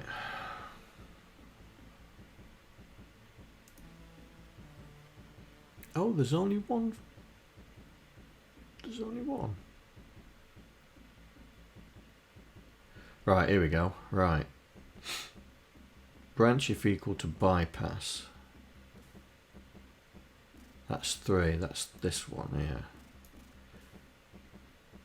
So that's right. Branch if equal to here. Load the jump state. Why is that not? Why is that not? Why is that not running?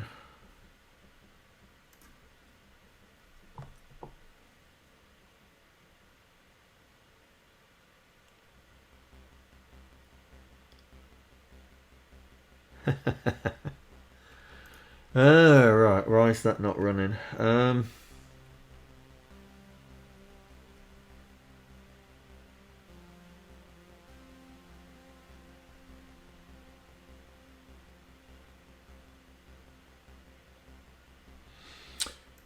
Why?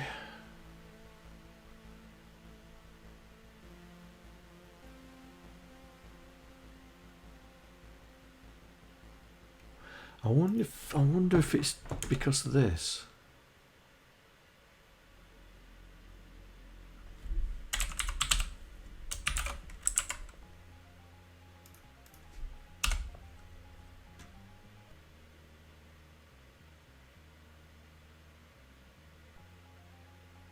Okay, that's fine. So that's running all the time.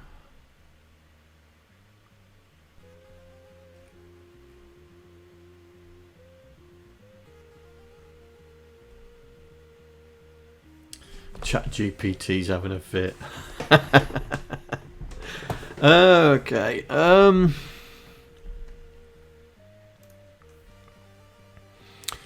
Right, so we've identified it's not getting there. So it's not getting there. So let's put a breakpoint. Is it getting there? I would say it should be. Yeah. So,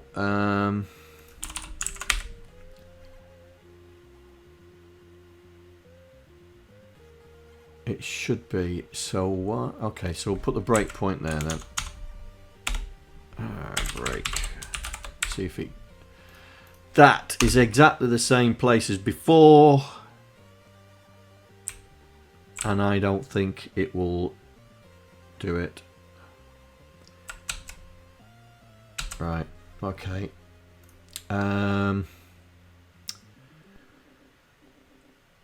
Why is that not working?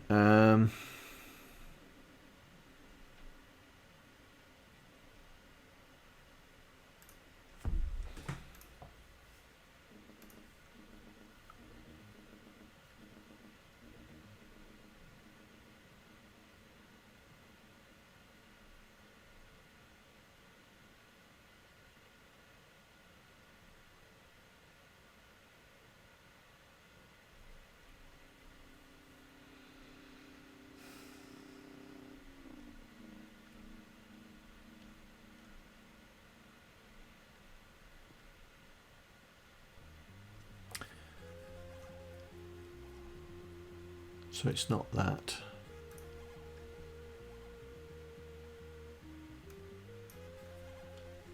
Right. Where's Minor Willie? Right, let's go up there. Initialize. Draw.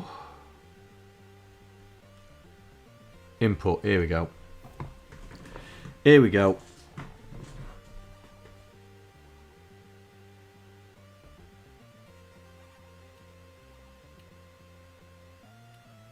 You also noticed that when you went under the bush it didn't go red this time, whereas before it was.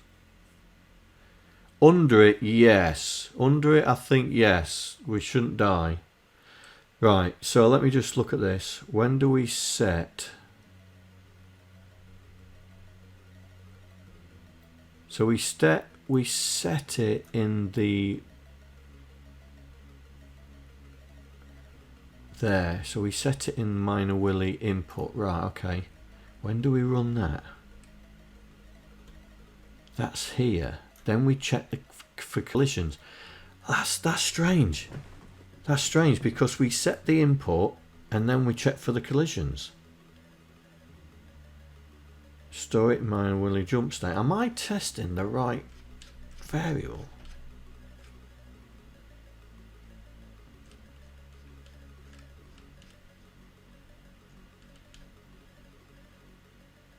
Yeah.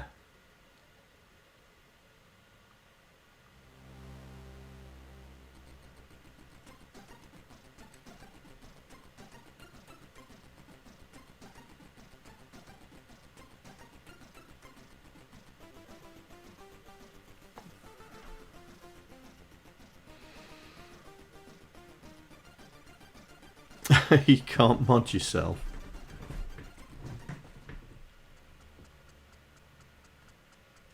Oh, I was just logging in the browser just in case that guy was going to start being an idiot. right, okay. I couldn't. My tools had gone. Yeah. Oh, I found them now. It's all right. You found it. Alright.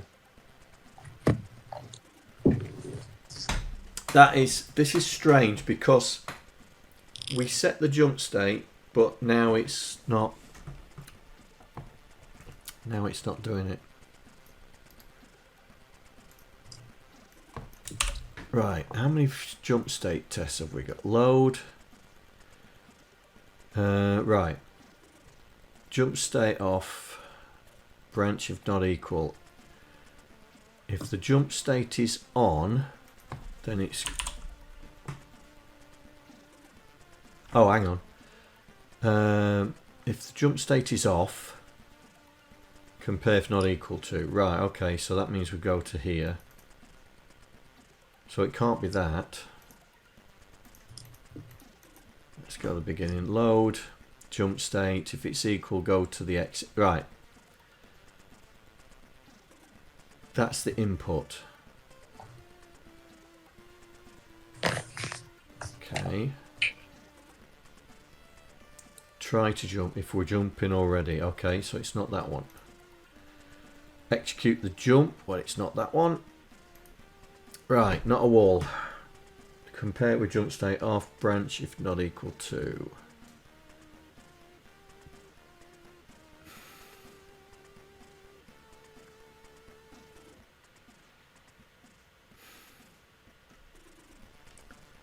That's here.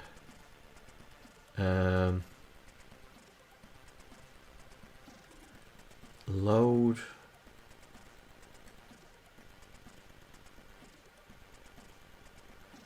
It's not falling. Check. Right, so we set that it's not falling.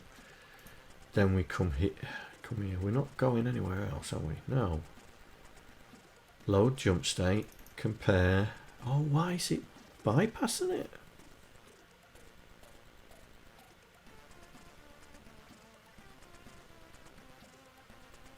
That should work.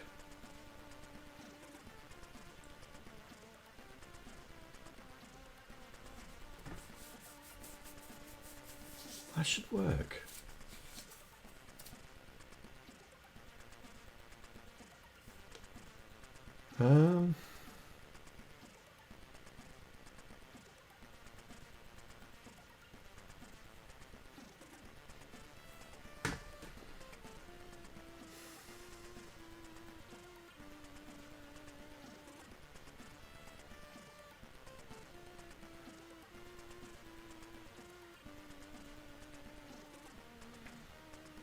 Branch if not equal to here.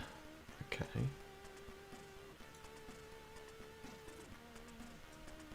Fall height wouldn't be that.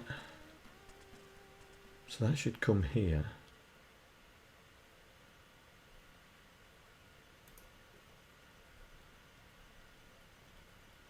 Right. I'm going to get rid of that and I'm going to go branch if not equal to not jumping. I'm just wondering if that macro's throwing a fit. Let's try. Right, jump up.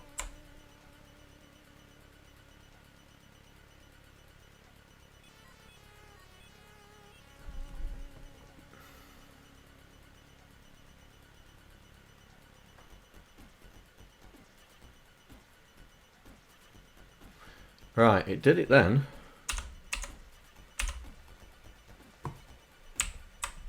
Oh, come on.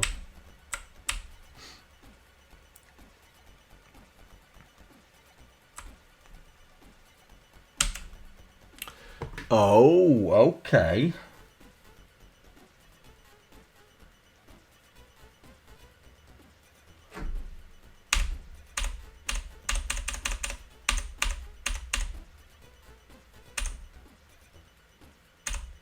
Okay, F11.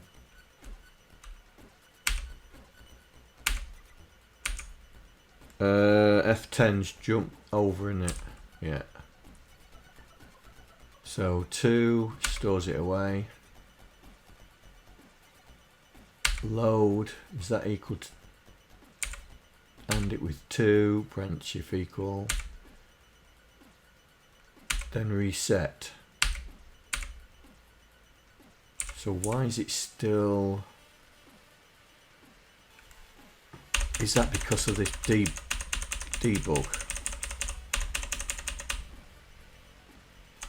Right. Let me take that thing out. That breakpoint out. Right.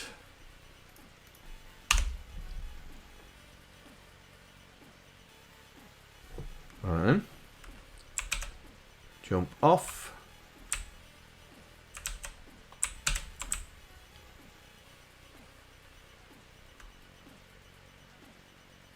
We're underneath the wall.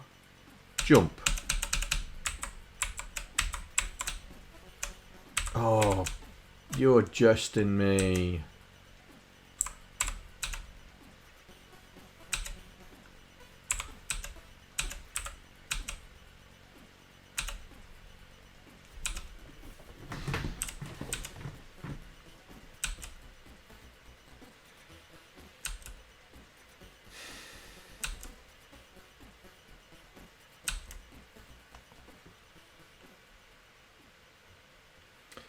Alright, mate. Alright. Right. So, we got a problem that it's jumping when we're crossing the boundary. See, it's all right there. That's when he's... But as soon as we go there...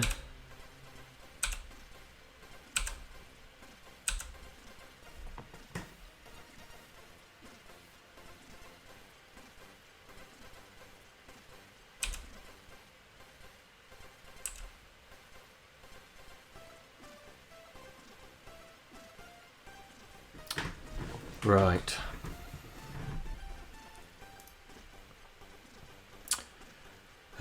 That is... where's that? Where's that check?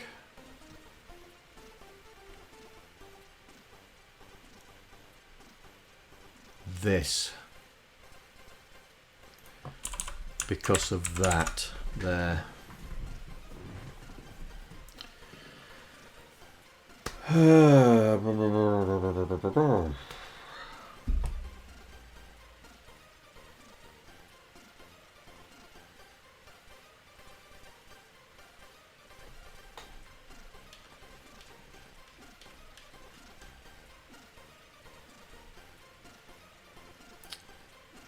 Now, let me put this macro back in and see if it stops me.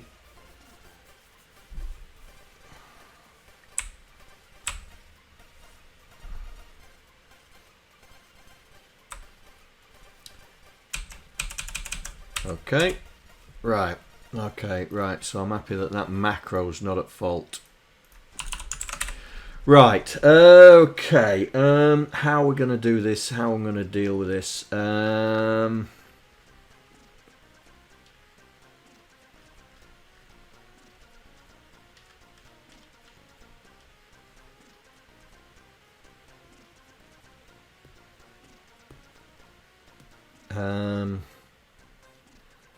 so as well as checking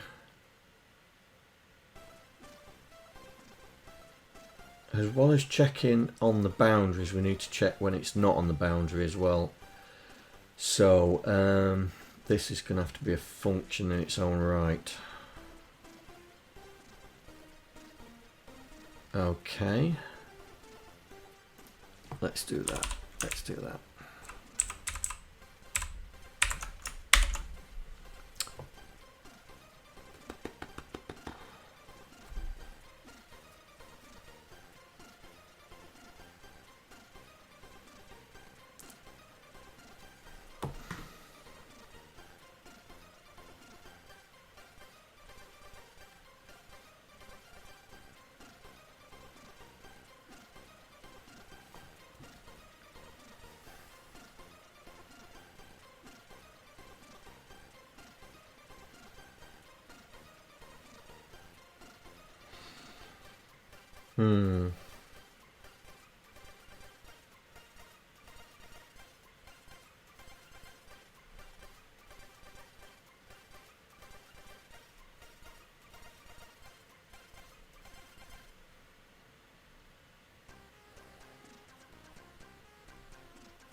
This is gonna need this is gonna need rethinking.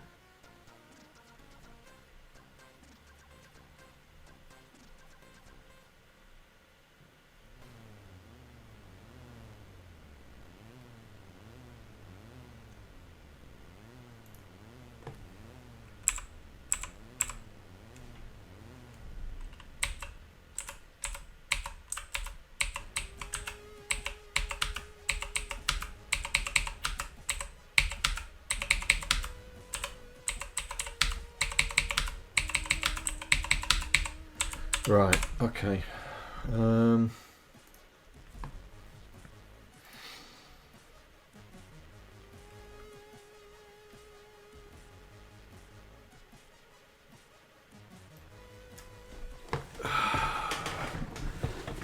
This is going to need rethinking. Okay.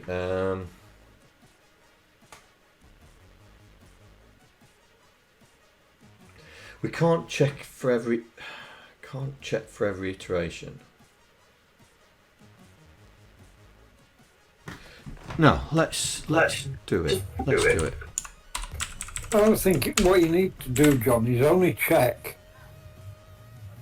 where, like, if he's moving forward, you only need to check. If he's moving right, you only need to check to the right of him. You don't need to check above or below. Well, you don't need to check above. You need to check to the right. You need to make sure there's a floor underneath him. You don't need to do all the other checks. Yeah. It's more like, well, you always need to check what's underneath his feet. But other things only need to happen depending on which direction he's moving in. If he's jumping, then you need to check above or below. Yeah.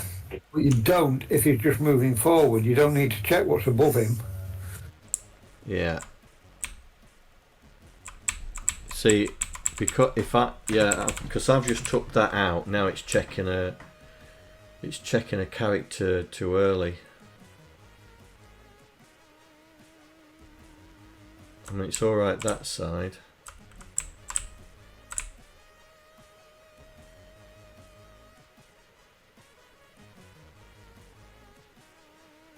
But it's too early that side.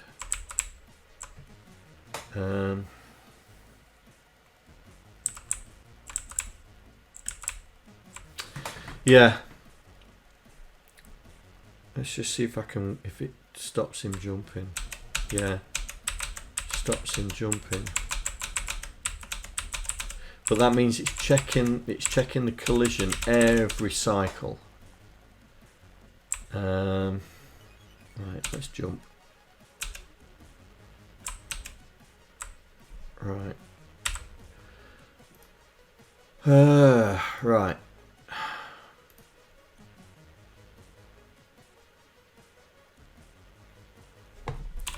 Okay, so do that, but here we don't do that. We need to check.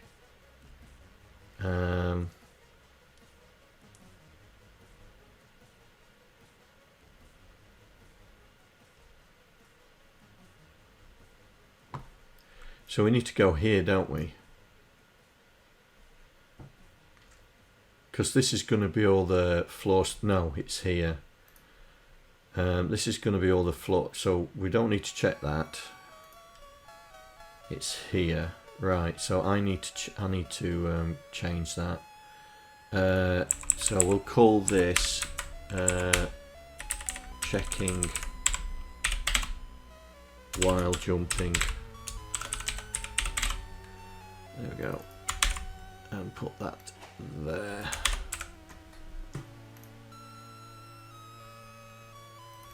So we will here jump to that, so it'll always check. Is there an INS command in? Not that I know of. I didn't see one. INS? There's an INC. Oh, I didn't put them in. I didn't put them in that chapter.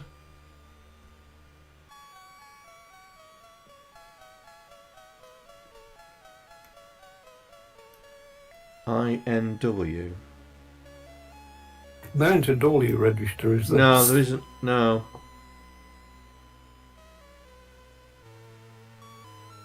There isn't an INW on this reference page.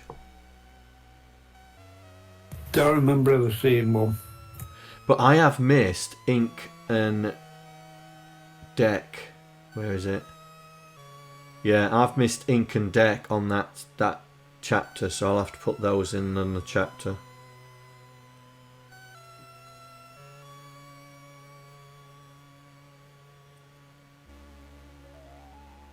It does on the 45 GSO2. Alright. No, but you have just prompted me about that. So I'll have to put that into the 65 CO2 chapter of the book. Let me just make a note of that.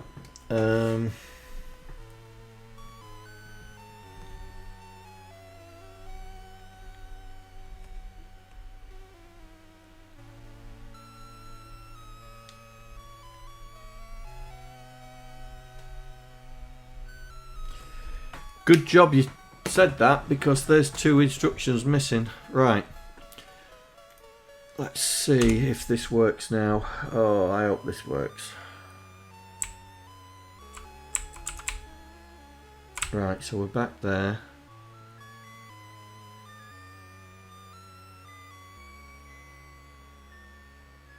We're back on that.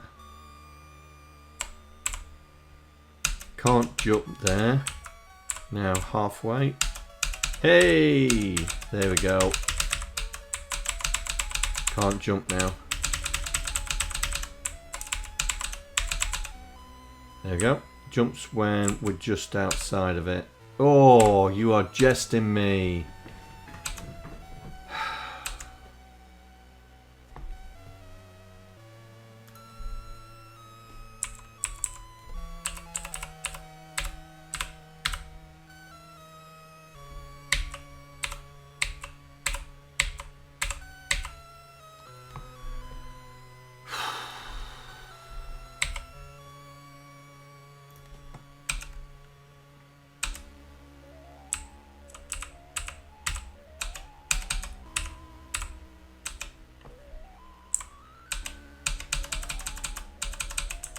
Right.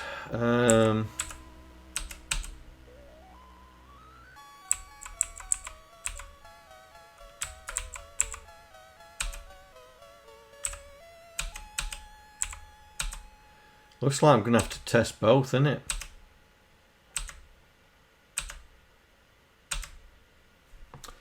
Looks like I'm going to have to test both. I thought you already did, but yeah, you need to test both unless y is a multiple of 8. See, this is why I created that table that I explained earlier. Yeah. Where you can just pull out any point around him and check it at any time. Yeah.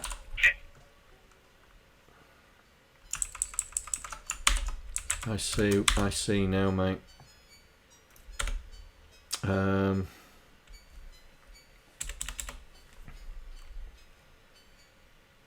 See, don't tell anybody, but I started off doing it the way you're doing it, and ended up with spaghetti code. So I just basically built it, because when my code gets like that, I get angry with it, so I just delete it and start again, because that's the kind of idiot I am. That's why I went with this, 16 characters around him. It just seems to work. Yep, and takes no time to build. No. I mean, it's basically doing a bit of calculation to work out where the top left is, and then I didn't even use now to loop. I just used four commands done 4 times to get the 4 lines and 4 rows. Just basically unrolled it because it was easier than writing the loop because I had no spare registers. Yeah. Yeah. Have you got access to my repo? Say again? Have you got access to my repo? No, mate. So I shared it with you. I'll make sure it's shared with you tomorrow. Okay.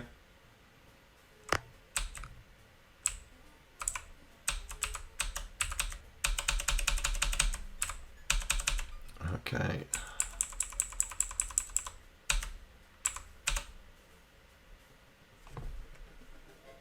That is not working either.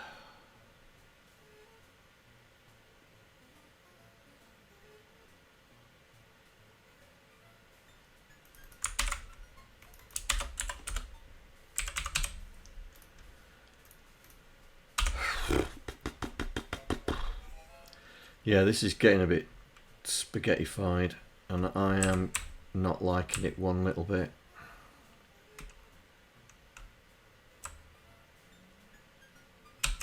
That's the exact point I got to, mate, with mine. It was exactly the same. It was just bodge after bodge after bodge to get it working. The thing is, there's a lot of things you've got to take into account, whether it's something you can move through, something that stops him moving, something that kills him, something that he collects, something that makes him move. There's a lot of conditions. It's probably easier to Still, what you've done, it's a good idea, Andy. Just build a block of 16 bytes that say this is where he is and what's around him, and then work on it from them. Yeah. So what I've done is basically, depending on what state he's in, like if he's walking, obviously I check under his feet and what's in front of him. So as he walks into a wall, as he walks into a poison ivy, is the floor beneath him? Then if he's jumping, what's above him? And if he's falling, keep checking below and below. But obviously, if it's a collision with the sprite, well, that's sprite's collision. So I've got that covered anyway. So that doesn't matter. And then I've just basically got separate subroutines to, sort of, depending on what the state registers are set to. You call the different routines. Because, like you say, there's 1,001 things to check. You check them in context. Yeah.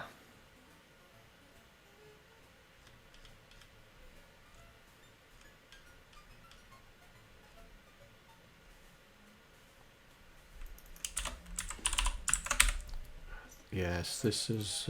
I'm not liking this because I think I'm going to be using some tests again, but that is still jumping through even though. So what am I checking?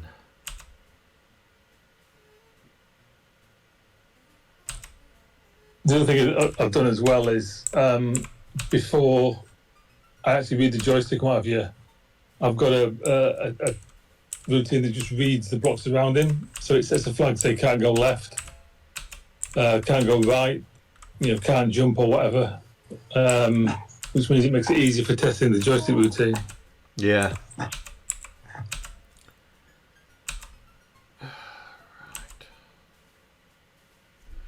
So that is that point there, but it's looking at this cell here, and then I've just gone and made it look there when it's not. Okay, I'm starting to understand why that's not working. Okay, let's do this. So let's do that. Put that back to that. So that's testing the screen. So IMX.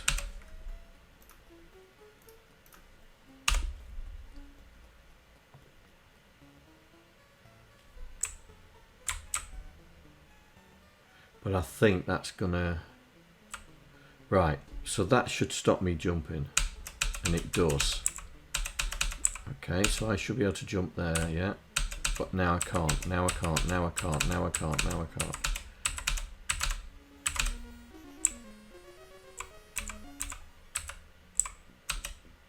But I can jump there, can jump there, can't jump there, right.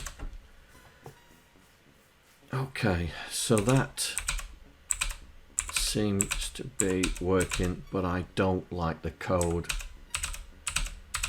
I just don't like the code. No, I'm pretty sure it can't Mikroman. It's not that advanced. Can the emulator place a box around the sprites? No, mate. Not like C64 debugger. Maybe a debugger needs to be written for this a bit more. Like C64 debugger. Right, so we've got him stop it. Sorry, John, there is one. There's another emulator that you can get. Well, it's not another. It's the same emulation engine, but it's got a big debugger and graphics debugger built into it. Right. It only runs on Windows. I'll try and dig it out for you and send you a link. Okay. It's not as good as the C64 one by a huge, massive amount, but it is good. So I'll try and dig it out for you. Okay. Okay. Right. we're gonna have to rewrite this check. So I think that's gonna be the next stream. But let's see if we can get him jumping onto the floor. So when he jumps up, so we're going to hear where it says not jumping. Hang on. So we're checking for a wall. But if it's not a wall, we need to... Right. Need to... Okay. Let's do this.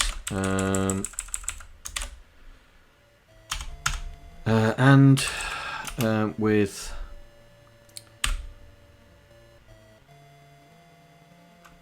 It's collide die, isn't it? Yeah. Branch if equal to he didn't die. Oh no, we'll just do nothing to check. That's it. But if he did jump to there, well, he died. But we need to stop the jump, don't we? We need to stop the jump as well.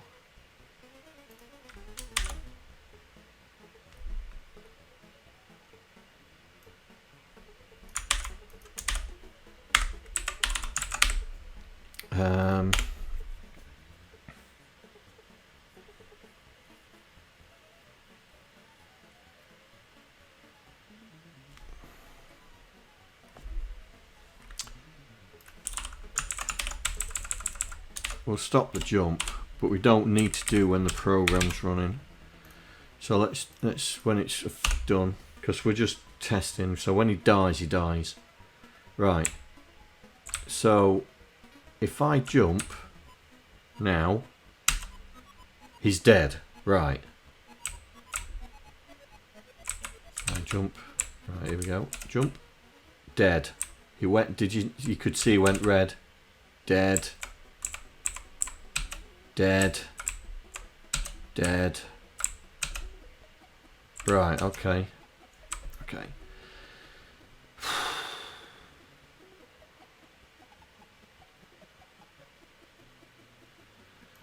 Now, let's see if we can get him up onto the next level. Okay, so there's nothing to check, so I don't want to just call it nothing to check, so let's change this to be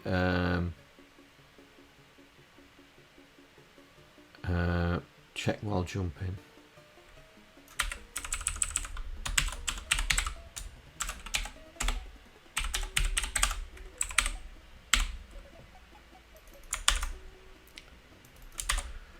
Right, so we will check on the way down. We'll check on the way down. So if he's jumping, up, so I don't want to do, I want to go there. Branch if not equal to check while jumping. Yeah.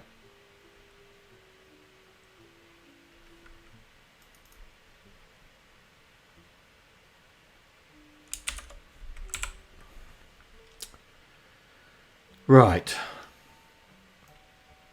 Down. So on the downstroke, we need to check underneath him. But we only need to check when he's...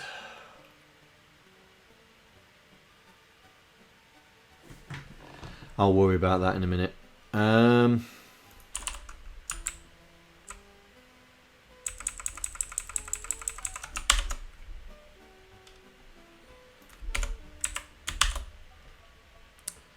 Right, so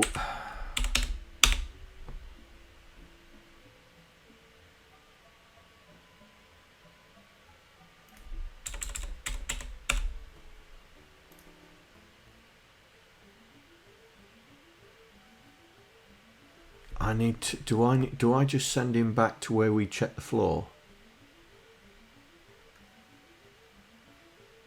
I can just send him back here, can't I?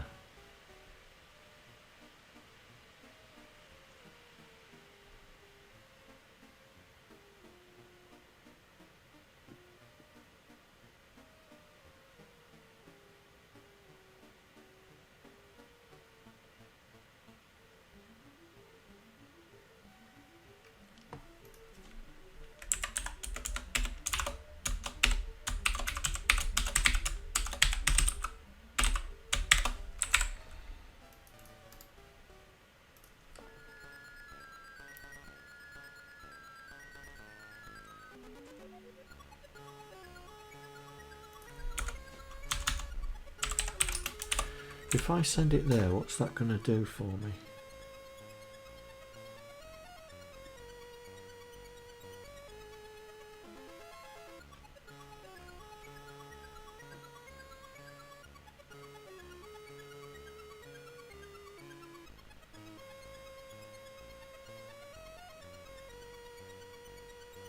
No, because that's just going to loop and loop and loop forever. No, right, so we're going to have to do the same code again.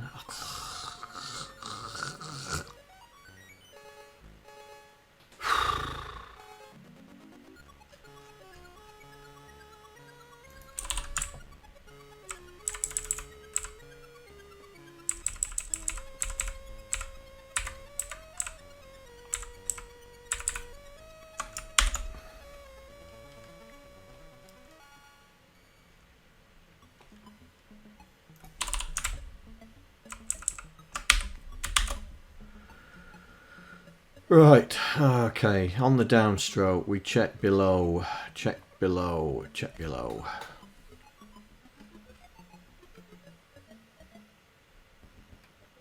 Do we check below?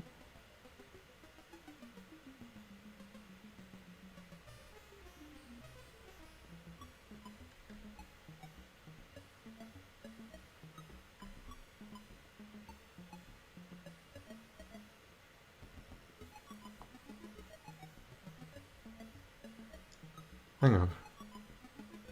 Load the state. Is it equal to off? No. And check for the floor.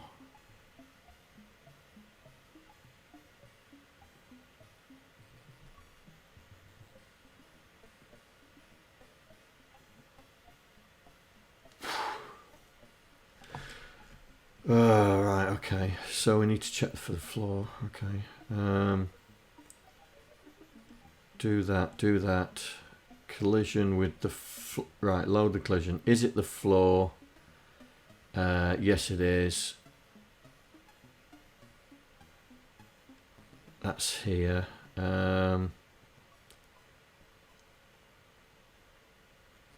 We don't need to do that. We just need to turn off the if we've got a floor, we just need to turn it off. Okay, state jump off, store in there, store in there. That's it.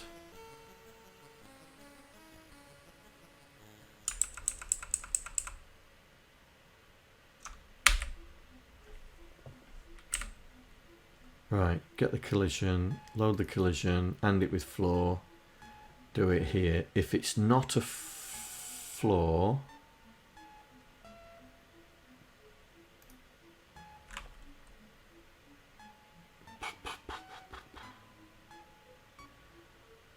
oh, this is just gonna be absolute spaghetti.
Ah!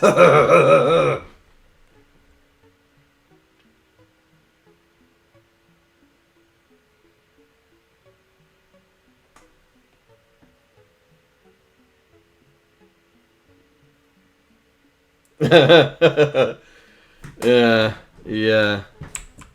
I know what the problem is now. Oh, that is just. Oh.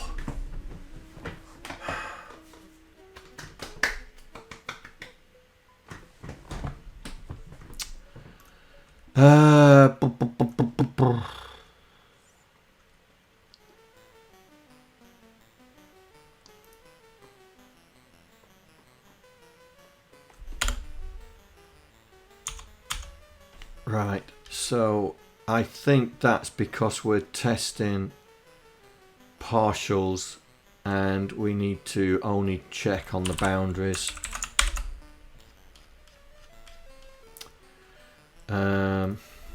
So here, so we load the remainder, but this time branch if not equal to not jumping. I don't want to check in the middle. Right, let's try that. Only check on the boundaries. Do we still land? No. Oh, it did it then. Okay.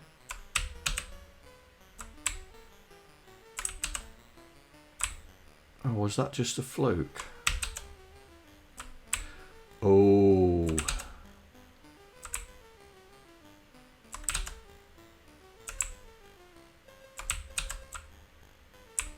Right, does it there? But not quite there. Okay, right, let's jump up. Did I solve this? No. No.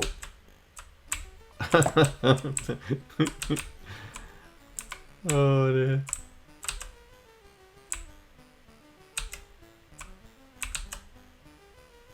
Oh, I think I've bust it now. I think I've bust it now.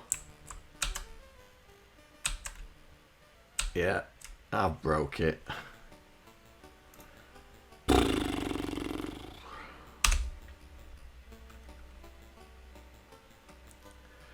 No, I think its feet went one too low.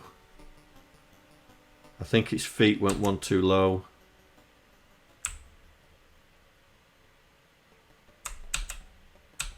Yeah, it's.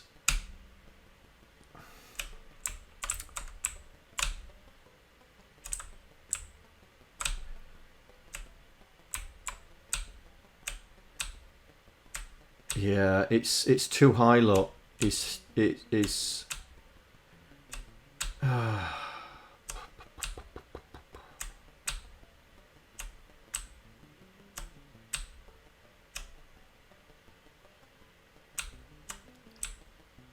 Oh, I'm getting frustrated with this.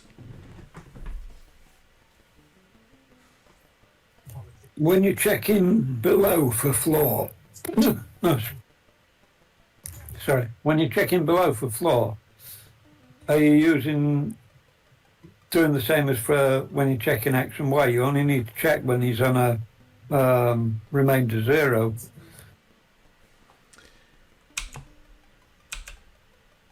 That way you can never stop halfway through the floor. I mean, he's through the floor at the moment, look. Yeah, but if you only ever check if the floor's beneath him when Y is on a 8-pixel boundary. Yeah. When he's jumping and he hits his head on the brick, do you terminate the jump and just drop him down, or do you continue the arc? No, it goes into full mode. It shouldn't. It should carry on jumping, but the jump parameters then change. So it should go down into down mode at that point.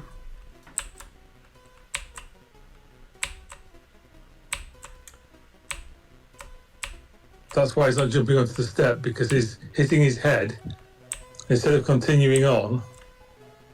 Right. So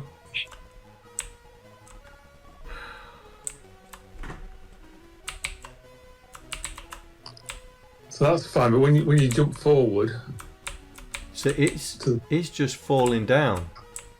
because he's jumping up and down. If you go, Yeah, but it's jump right. but it's as soon as he hits his head on the wall, he stops the jump. He just falls.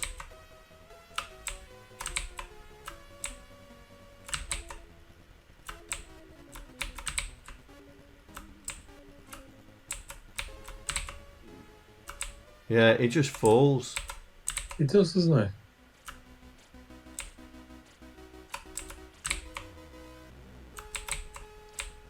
So he hits your head, he just falls.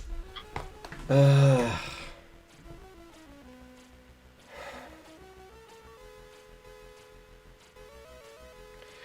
problem is, I'm testing one row too high.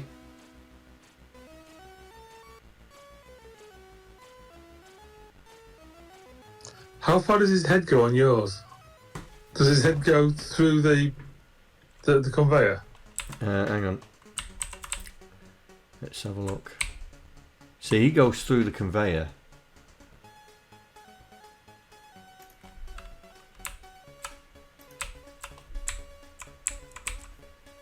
Right, here we go. Yeah, I go through the conveyor. Even if you start too low down. Yeah, because that's... Let me just restart that, because that's gone all screwy. Because I think the fall's not working in this particular case. Right, hang on. So, here we go. Right, jump. Yeah, it goes through the conveyor. So when I jump there, it's detecting the wall because it's too high, and yeah, and now it's thrown us fit because it's going through the floor.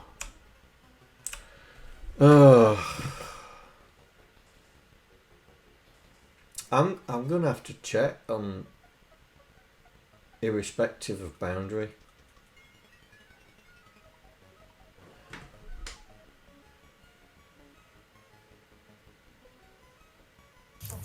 What's happened? You know, his jump is on a curve, and when you hit that ceiling, your detection should be only on multiples of 8, because you're hitting that and it's probably halfway through the curve, and you're coming down 4 steps at a time, which puts you halfway through the floor. Yeah. But it shouldn't do, because you should start it exactly on an 8 boundary if your detection's right on that wall with your head.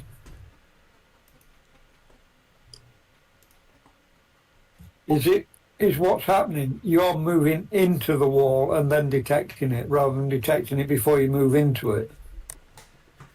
Yeah. So it's basically saying, your head's now in the wall, stop the jump, not your head's about to hit the wall, stop the jump.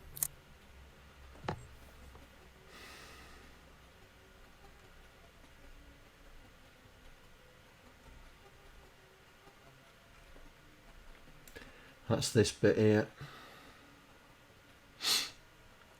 So this needs to be governed by the boundary as well, yeah? So like I've done, like I've done there. Yeah, jump and fall both need to be governed by 8 bit, by multiples of 8. Yeah. So is it better to do the test and then bypass it? Right, so if I do the test... The trouble is, if you do the test after you've moved him up and then gone, oh, he's now in the wall, then it never works. Yeah. But yeah, change it around, do that and see what happens. So we test for the boundary. If it's If it's not in a boundary, then we bypass it. But if it's on a boundary, then we can do the test. Right. And I'll take that one out.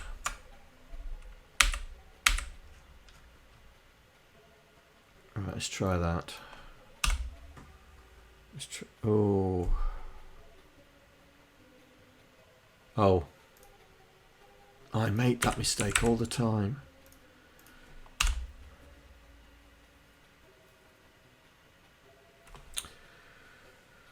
Right.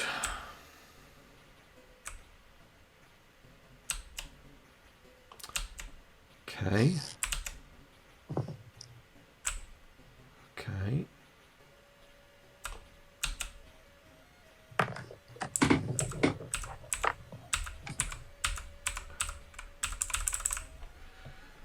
Right.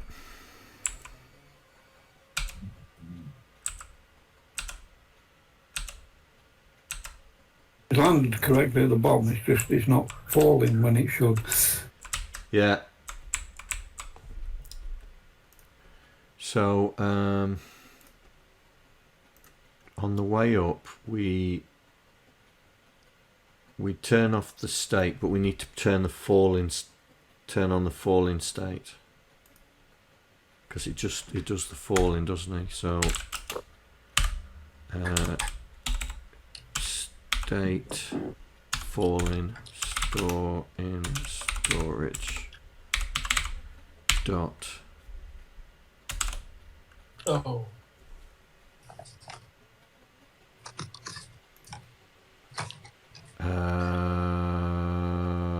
There.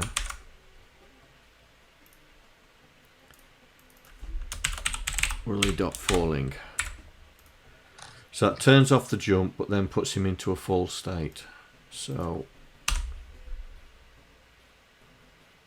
let's do that. Right, let's just check that that's working. Yeah. Ooh.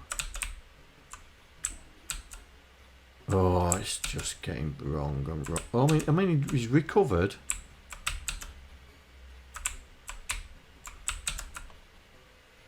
Right.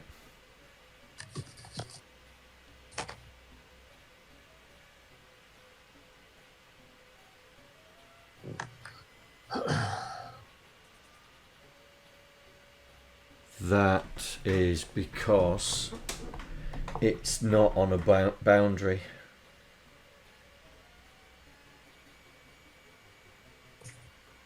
But it should never not be on a boundary, because you should only be checking on the boundary. Yeah, but the falling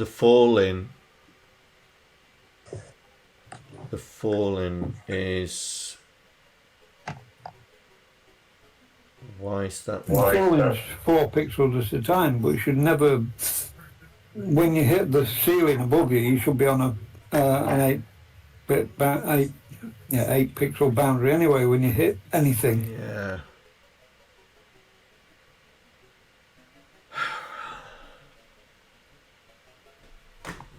What's debug F12? Is it?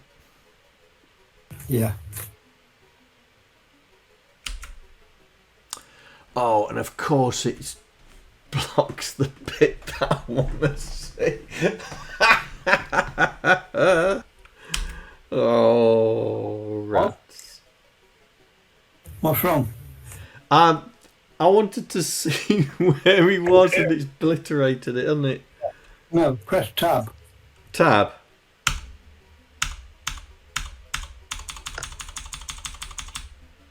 Oh, I see. Okay.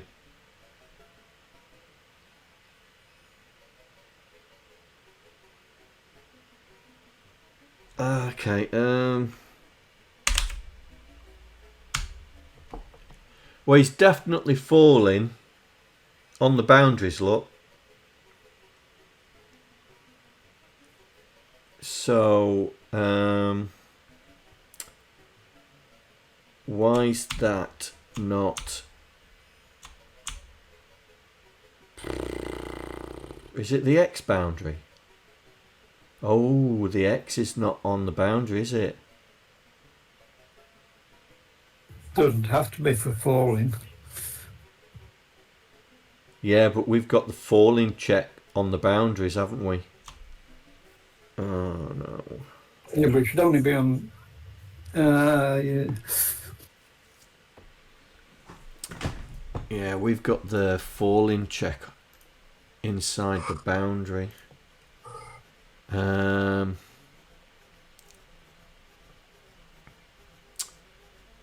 Probably needs to be separate to that. Where's the falling check?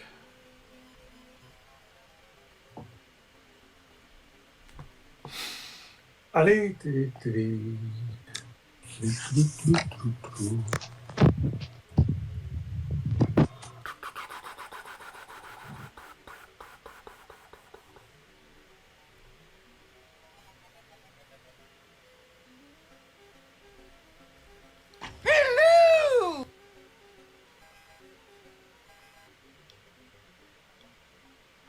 How many lines of code have you got in your collision checks? Oh, dude, it's getting spaghettified because we need to check when in some system, some circumstances. Get me words out, John. We need to check collisions when we're crossing borders, but not when we're in the middle of the cell. And other ones we need to check while we're in the middle of the cell, but not necessarily on the border. And I think that's where it's getting complicated, because some of the things that we thought was checking on the borders we're now checking not on all the time. And like now, where it's just been constantly falling, that is only being done on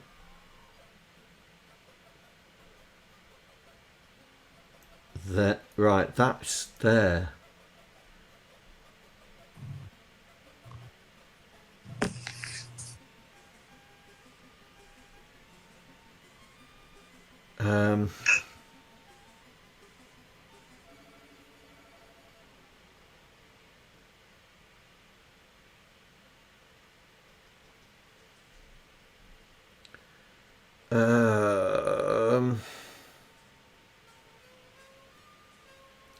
We only check when we only check for the floor when the jump state is off.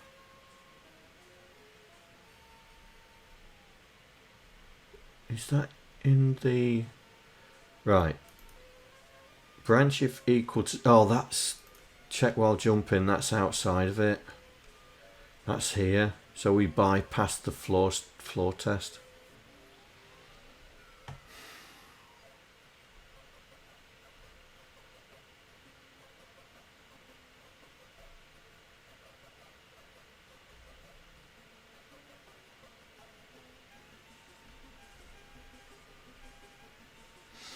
Oh, I'm gonna have to try and.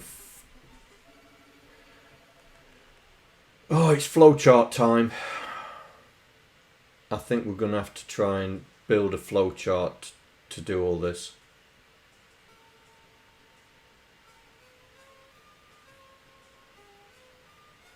I think that's what we're gonna have to do, because I'm bypassing this floor test.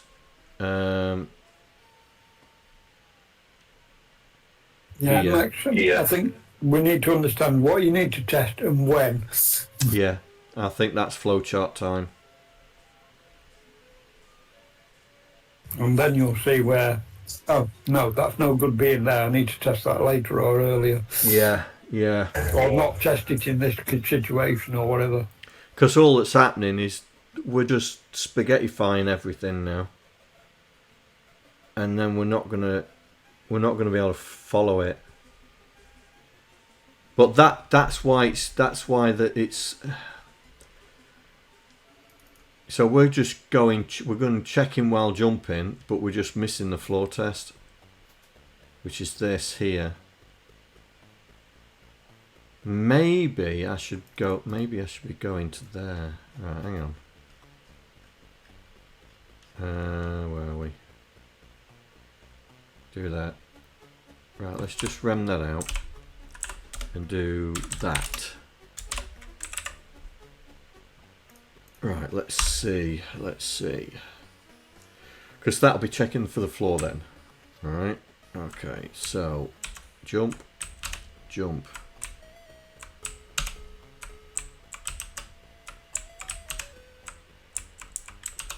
I mean, it's stopping before it gets. No, that it's as soon as I'm jumping, we've got that right. We've got that issue again. It's just stopping the jump straight away.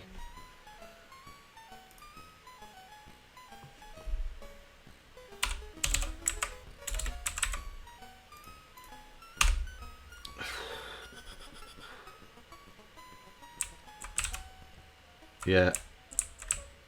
Right, I think it's going to be flowchart time because straight away. Straight away, through the floor. Go on, go up. And we're back again.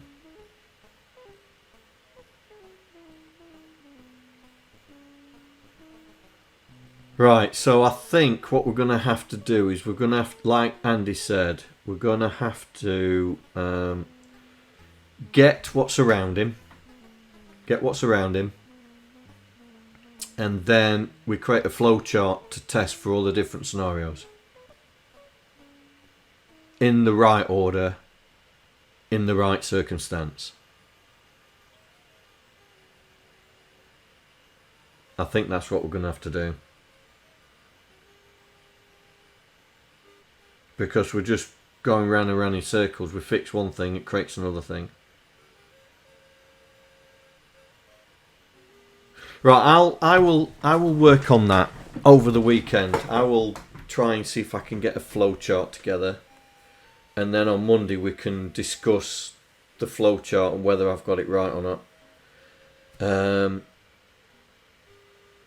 Because I'm getting very frustrated now.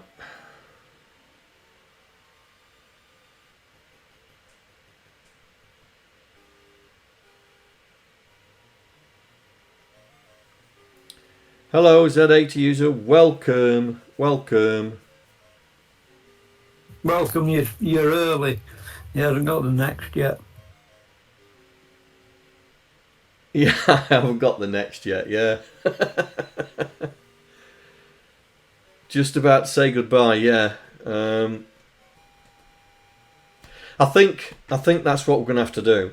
I'll work on it. I'll try and get the flowchart together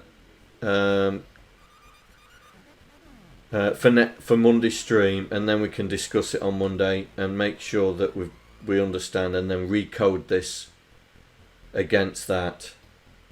And also we'll do what Andy's suggested, which is to evaluate what's around him before we do any of the testing. Let's grab what he's got around him, and then based on what we've got around him, work. Do the flowchart on the tests, all the tests in the different scenarios. That's effectively what you're doing, isn't it, Andy? In a nutshell, mate, yeah. Basically, I grab what's around him, and then depending on what action he's doing, I test the squares that I'm interested in.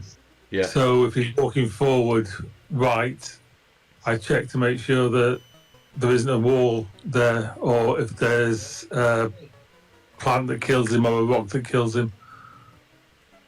So it's just, you know, it's much more fluid. Yeah. Right. Okay. All right then. You have one. Yes. I'm getting a birthday present from Monsignor Morris. That's what he sent me. Spectrum Next. Hello, John here. Thank you for following. Hope you enjoy the stream. Oh, thank you for following Z80 user. So yeah. So right, next time Monday, hopefully I'll have a flowchart together, and then we can discuss if I've got it right, and then we'll code to that. Because doing it on the fly is just not working. We're just getting spaghetti code, and I don't like spaghetti code. All right, well, guys. That doesn't do what we want it to do anyway. Yeah, yeah. All right, guys. Right, I'm going to call it there. I'm going to sit down in a darkened room. Yeah, step away from the PC. Yeah, that's what. Yeah, I'm experiencing the same issues as Hunchback, isn't it? So Yeah. all right then, guys. Right, I will see you later on. All right. All right. Okay, well, Take care, guys. see you later. Bye. Bye. Bye, John. Bye, everybody.